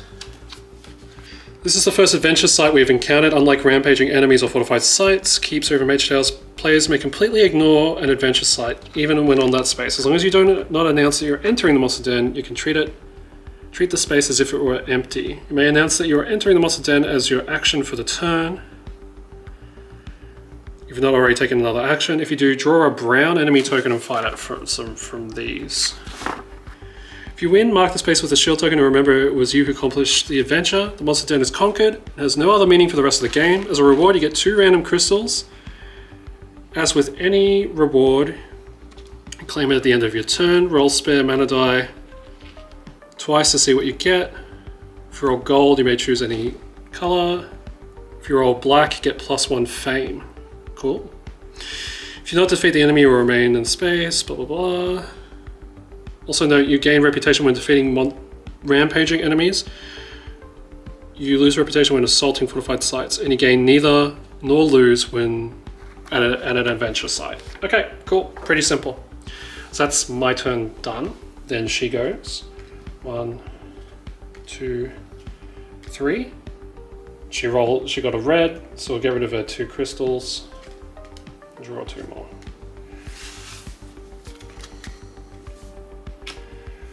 Unlucky. Okay, next turn. 2, 3, 4, 5.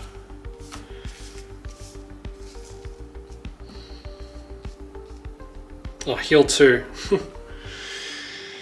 Got a lot of influence cards here, not many movement cards. Sheesh. I might activate to draw cards because I need to move. So I can't go through lakes. I have to go this way. Let's just double check the win condition for the scenario. I think it's just find a keep or a castle or whatever.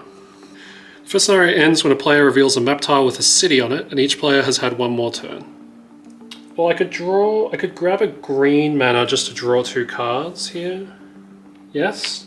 I guess so, yes. Okay, I'm gonna flip this skill token and draw 2 cards. Okay, there's all the movement. And then what I'll do is I'll march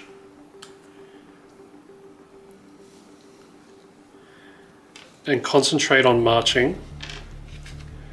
So what that means is I get its bonus effect and whatever the number is +2. So that will give me 6, which can get me to the red crystal. I guess I could attack as well? No.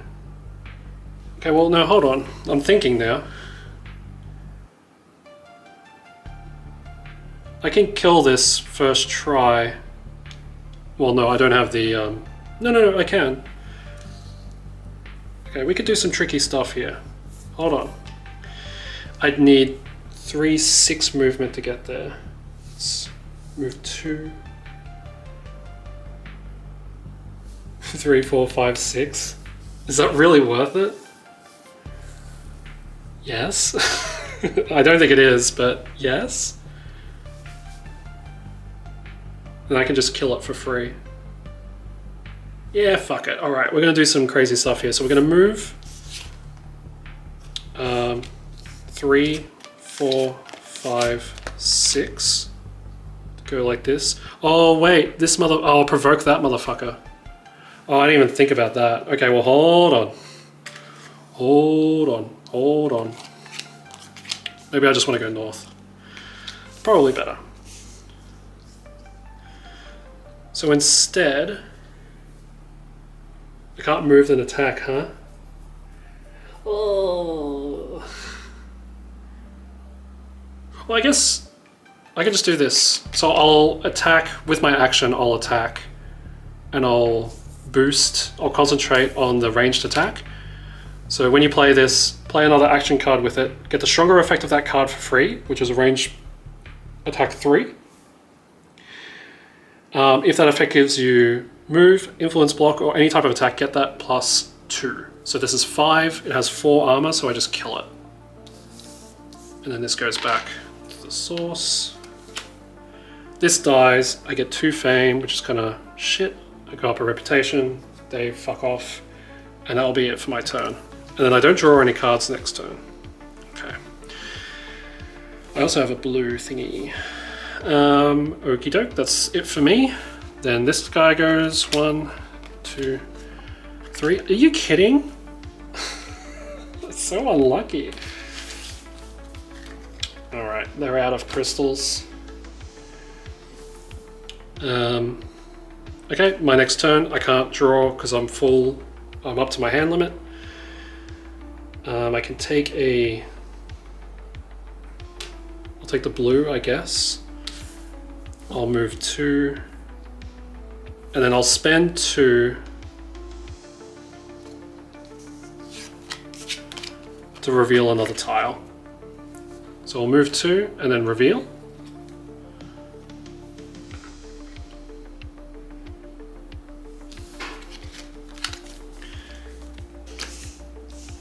I'll go up a fame. And then we learn about these. Oh, maybe these are for this. Oh, I don't know. When entering a dungeon, draw a random brown enemy token to fight. However, there are 2 conditions for this combat. You must fight it alone. Can't use units. Night rules apply in a dungeon, even if it's at day. This means you cannot use gold mana, but you can use black to get stronger effects. If you defeat the enemy, mark the dungeon with a shield token. Remember, it was you who accomplished this adventure. At the end of your turn, claim your reward. Roll a mana die. If gold or black, gain a spell. Oh. Roll a mana die. If gold or black is rolled, gain a spell. If any other color is rolled, gain an artifact. Jesus, that's pretty good. Cool. Okay, well that's it for my turn, because I did an action. So we're about to get pushed forward. Not quite yet though. 1, 2, 3. And I have no more crystals to spend. So I get at least 2 more turns, but I'm basically out of cards as well.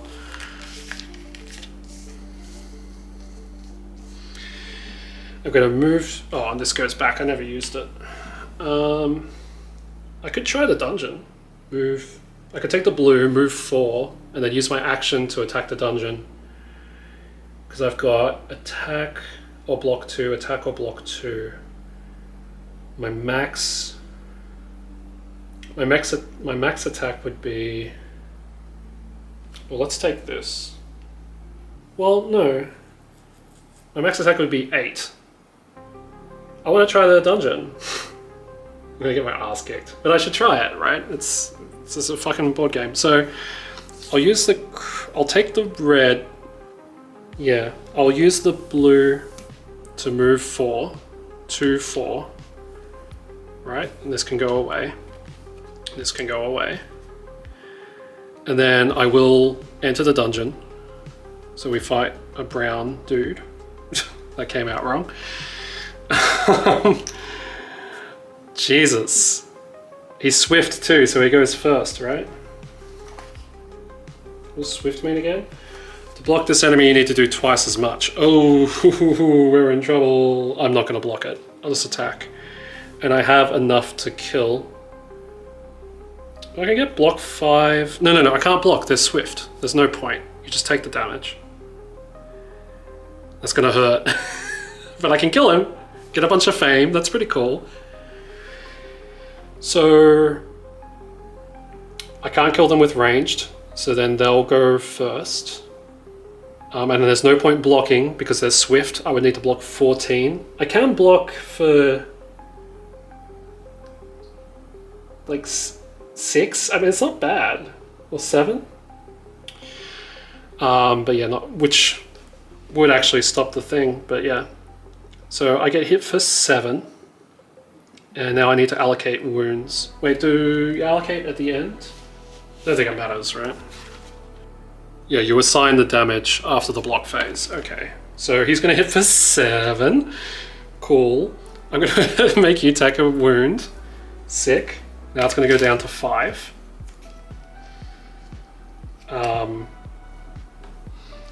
Yes. And then I'm going to take a wound and knock it down to 2, and then take a wound and knock it down to 0. Now I can attack back. I will attack for 4.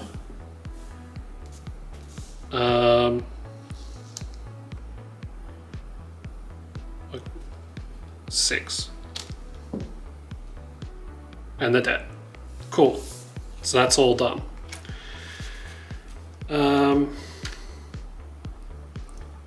Are these unusable? because I can't. I'll have to think about that. So anyway, we get 5 fame. 1, 2, 3, 4, 5. We don't get a reputation. We do get an advanced action card. Ooh. Okay, we're back. What were we doing? We took this advanced card because we went up the track, and we also get a skill. So we draw 2 and pick 1. Oh, we should read what they do here. Feel no pain. Once a turn, except in combat, discard 1 wound from hand if you do draw a card. It's useful. Or, who needs magic? Once a turn, 1 card played sideways gives you +2 instead of +1. If you use no die from the source's turn, gives +3. That seems really useful. I'll take that. Thank you. Yes. Yes. And then that just goes away. And then, because we defeated the dungeon, roll a mana die. If gold or black, gain a spell. If any other color is rolled, get an artifact. So we get an artifact. It goes on top of my draw pile. These are artifacts. No, they're spells. It will be these. Yes. Boom. Okay. And we use this. Oh, a night one. Wait, what does the night one do again? Oh, I can just power up any card? Oh, it lets you boost a spell? Ah.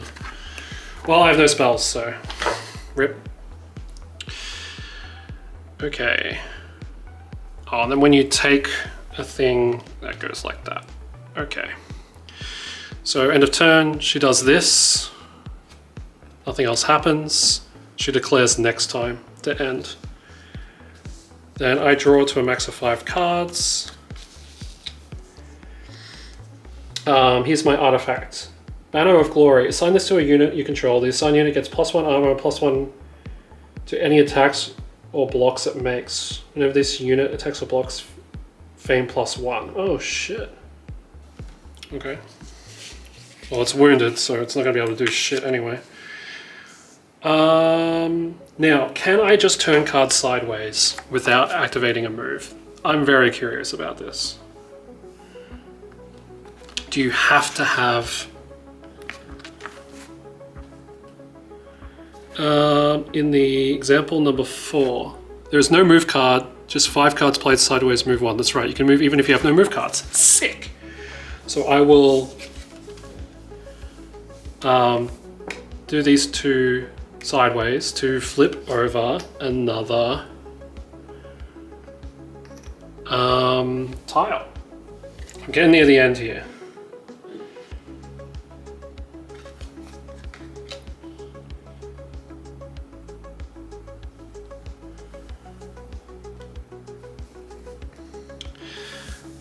Oh, there should be one more thing to read. Revealing Ruins. Ruins are another adventure site where you can move into any space, move into the space and choose to ignore this site or enter it, but beware, ruins contain, well, anything, including the most challenging adventures that can be found in the land. When revealed, place a yellow ruins token there. If it is day, place a token face up, and if it's night, face it, bing down. Why do you need 3 water bottles for that?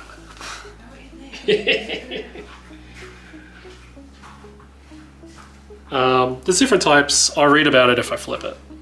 Cool. Well, it contains 2 different types of adventure for you to complete. Ancient Altar. You encounter an ancient altar of some forgotten god. If you pay the mana required, you get 7 fame immediately. Jesus. And then there's enemies with treasure. If you fight them, you get the rewards listed on the thing. Okay, she declares end of round. I pull 1 more card, and I can move 2. That's actually helpful. Black doesn't help me.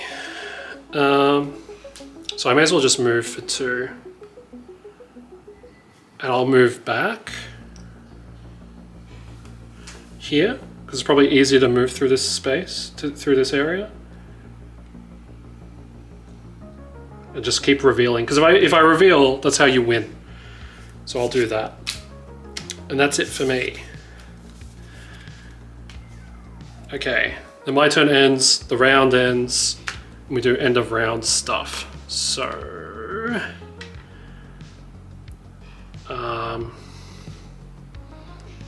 let's see, the bottom one of these goes into her thing and she gets a crystal that matches.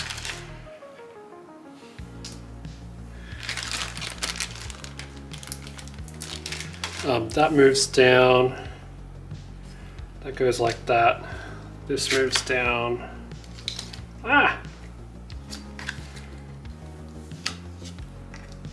And then I'm guessing the tactic stays. I should read it.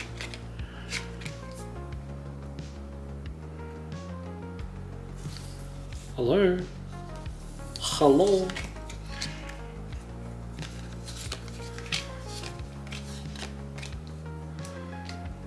Heal 2!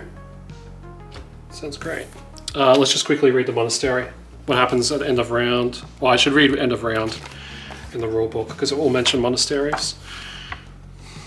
If there are any monasteries on the map, add 1 advanced action unit to the unit offer for each monastery that has not been burned. I guess it just cycles. Sure, why not?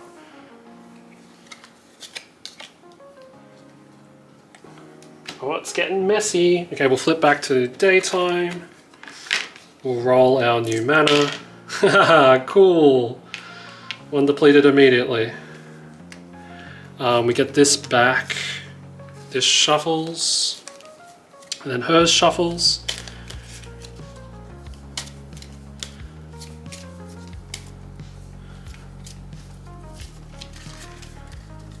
Right.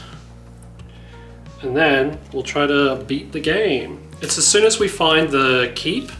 Well, this is the final round. So, as soon as we find the keep, that's that. Yeah, I'll just go for it. You are now able to be used, but you're wounded, so you can't be used. 2, 3, 4, 5.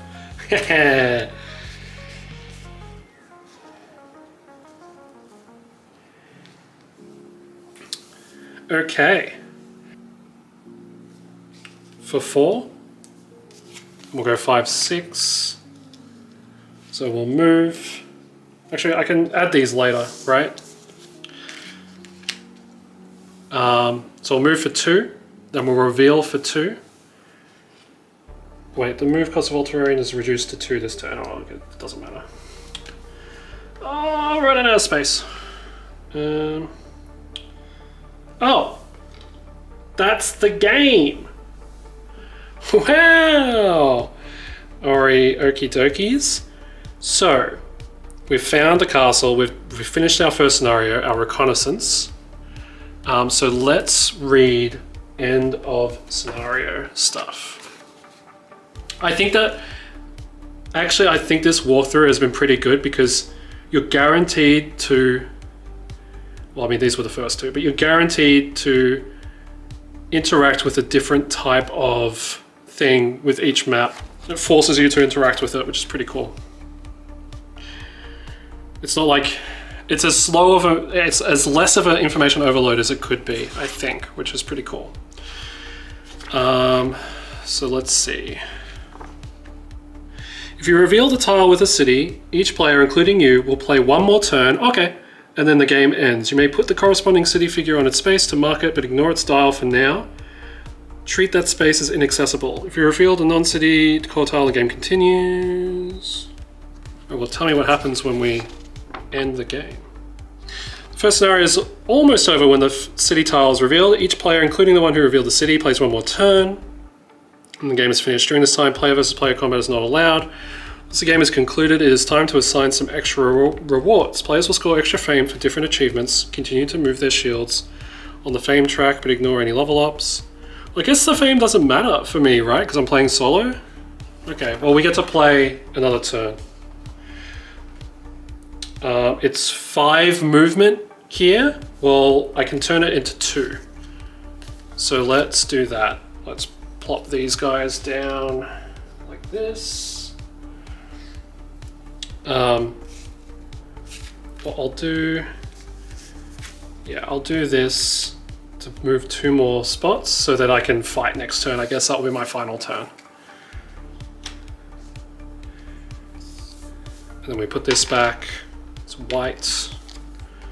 That's the end of that turn. Then she'll go. It doesn't matter, but we'll do it so that it burns into my memory. Draw 3. She doesn't have a green, so she doesn't draw any extra this turn. Cool. Yeah, we're good. And then this is the final turn. 1, 2, 3, 4. Unlucky.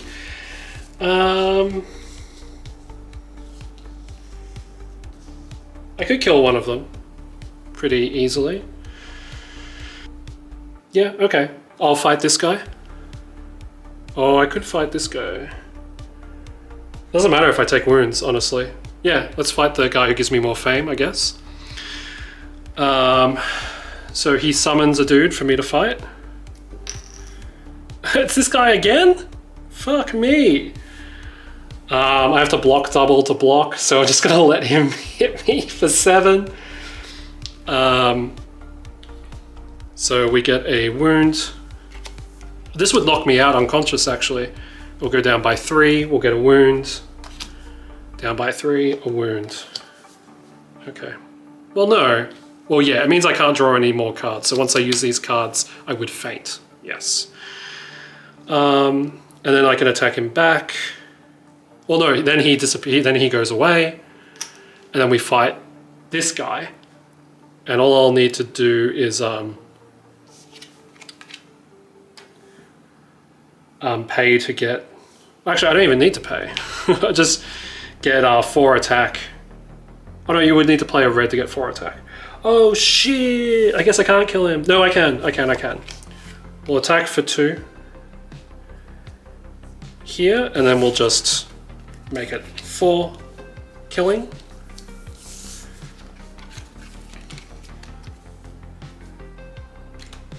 And then they die. I get 4 fame and a reputation. And that's, yeah, there you go. Well, I mean, that's Mage Knight. So let's work out the score, I guess. So let's get our little achievement bonus thing here. We'll do it with the book instead. Each player scores 2 fame for each spell and 1 fame for each advanced action in their deck. So we both get 2, that's funny. Player who scores the most fame. Yeah, advanced actions when you kill the guys, right? Oh, well. If we're tied, we get 1 fame, cool. The greatest loot. Each player scores 2 fame for each artifact in their deck or on their units, and 1 fame for every 2 crystals in the inventory. They'll win, they'll get 3 fame, I guess. I mean, they would still be at 0, so I don't know, they go up to 4 because they would have gotten 1 from the tie earlier.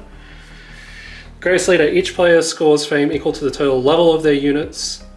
I have a unit and you don't. Ha ha ha. Whoever gets the most gets +3 fame. Player scores 2 fame for each shield token they have on the map. Well, we didn't do any of that. So it's tied. We all get 1.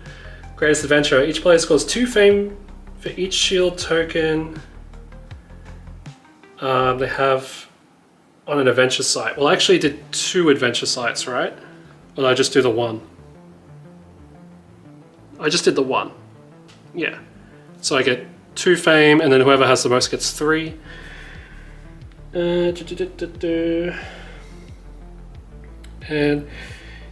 each player loses 2 fame for each wound card in their deck, not on their units. The player who lost the most fame this way also loses an additional 3 fame. No! 1, 2, 3, 4, 5.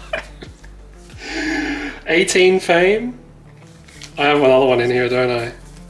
I wouldn't have done that fight if I'd known. 5. So I lose 18 fame. Fuck off! Oh no, it's 2 fame per card. So I lose 13 fame. Oh my god. Okay, well, at least I know that now. Down to 18. Oh, okay. Whoever the most fame is the winner in the first scenario. Congratulations! Yay, next games. We've only explained the rules that are necessary for the first scenario up to now. The full rules are described in the rulebook. You should read it. It's much easier to read once you have one game under your belt, know how this game is played. Yeah, I feel like I have a okay understanding. No fame for revealing. Note that the rule for receiving 1 fame when you explore is just for this scenario. Yep, that's fine. Elite units. In your first game, use only regular units. Elite units, the ones with gold backs, are available in the other scenarios, but not from the start of the game. Map building limitations. There are different map shapes for different scenarios, a number of players, but for all of them, there are a few limitations to prevent the map from being a weird shape.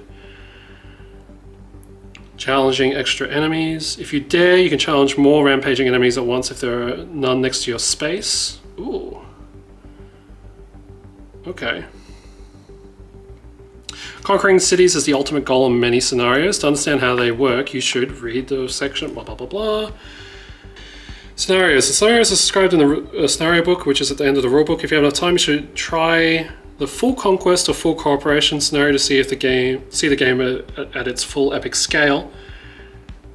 These scenarios, or their shorter blitz variants, can be played repeatedly as the random map ensures that they will be completely different each time. Moreover, you can adjust their difficulty and use any number of variant rules described to give it extra replayability. Cooperative scenarios. In these scenarios, players cooperate to achieve a common goal, to conquer their cities. They either share the victory as a group, or they all fail. You may adjust the city level for an easier or tougher challenge. Special type of cooperative scenario is the solo mission that is played by one player only, which is essentially what I'm doing. Okay, cool. Thoughts. Obviously the scoring doesn't matter if I'm going to be playing solo, which I will be. I think it's super cool, only having 3 rounds to fuck with. Obviously I would want more time to sort of see like a better idea of what the game would turn into. I like the random map generation. I feel like there's like a lot of options, which is cool. Like especially once you start getting the skills, the mana, like augmenting cards. Yeah, I would like to see my deck with like a lot more advanced tactic cards. Did I forget to add like 3 for killing the guys? Or is it just when I went to the fame level? What do you get? Do you just get fame when you kill a guy? Oh, you just get reputation 1 and the fame. Yeah, okay. Oh, you just get reputation 1 and the fame. Yeah, okay. Yeah, sort of like, I can see this obviously working a lot better competitive because you're like all eyeing off certain units or eyeing off certain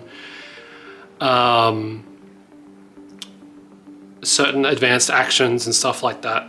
So obviously I want to check this out more and like get a better understanding not only of the game but like cool combos and shit that you can do.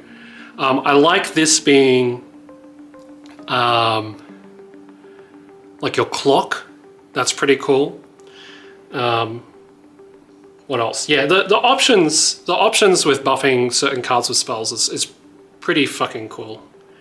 And I guess, like, what were my unique cards? It would be this one for sure, right? I mean, I haven't looked at the other decks, so I wouldn't know. My guess is it's these 2. So they're much more of like an attack, defense orientated hero. So that's pretty cool. Yeah, the wound system's cool. Like, wounds are actually serious business. Yeah. I would love suggestions, tips, corrections, advice, all that sort of thing, very much. And I'm sure I did a bunch of things wrong. It should be smoother next time. I'll probably check this out tomorrow again. And yeah, we'll see where we go from there. And then for all those Slay the Spire lovers, here's a little spoiler at the next Slay the Spire, which I should be doing in the next couple of days. Okay. Yeah, that was sick. Once it got going, that was sick. It was a lot of reading up front, but no, that's cool. Now I get to pack up all these tokens. Alright, love you all, babes. I'll see you next time. Bye-bye. This is my point of view from the recording. Oh my gosh, look at all this Elden Ring stuff. Oh my gosh. Wow.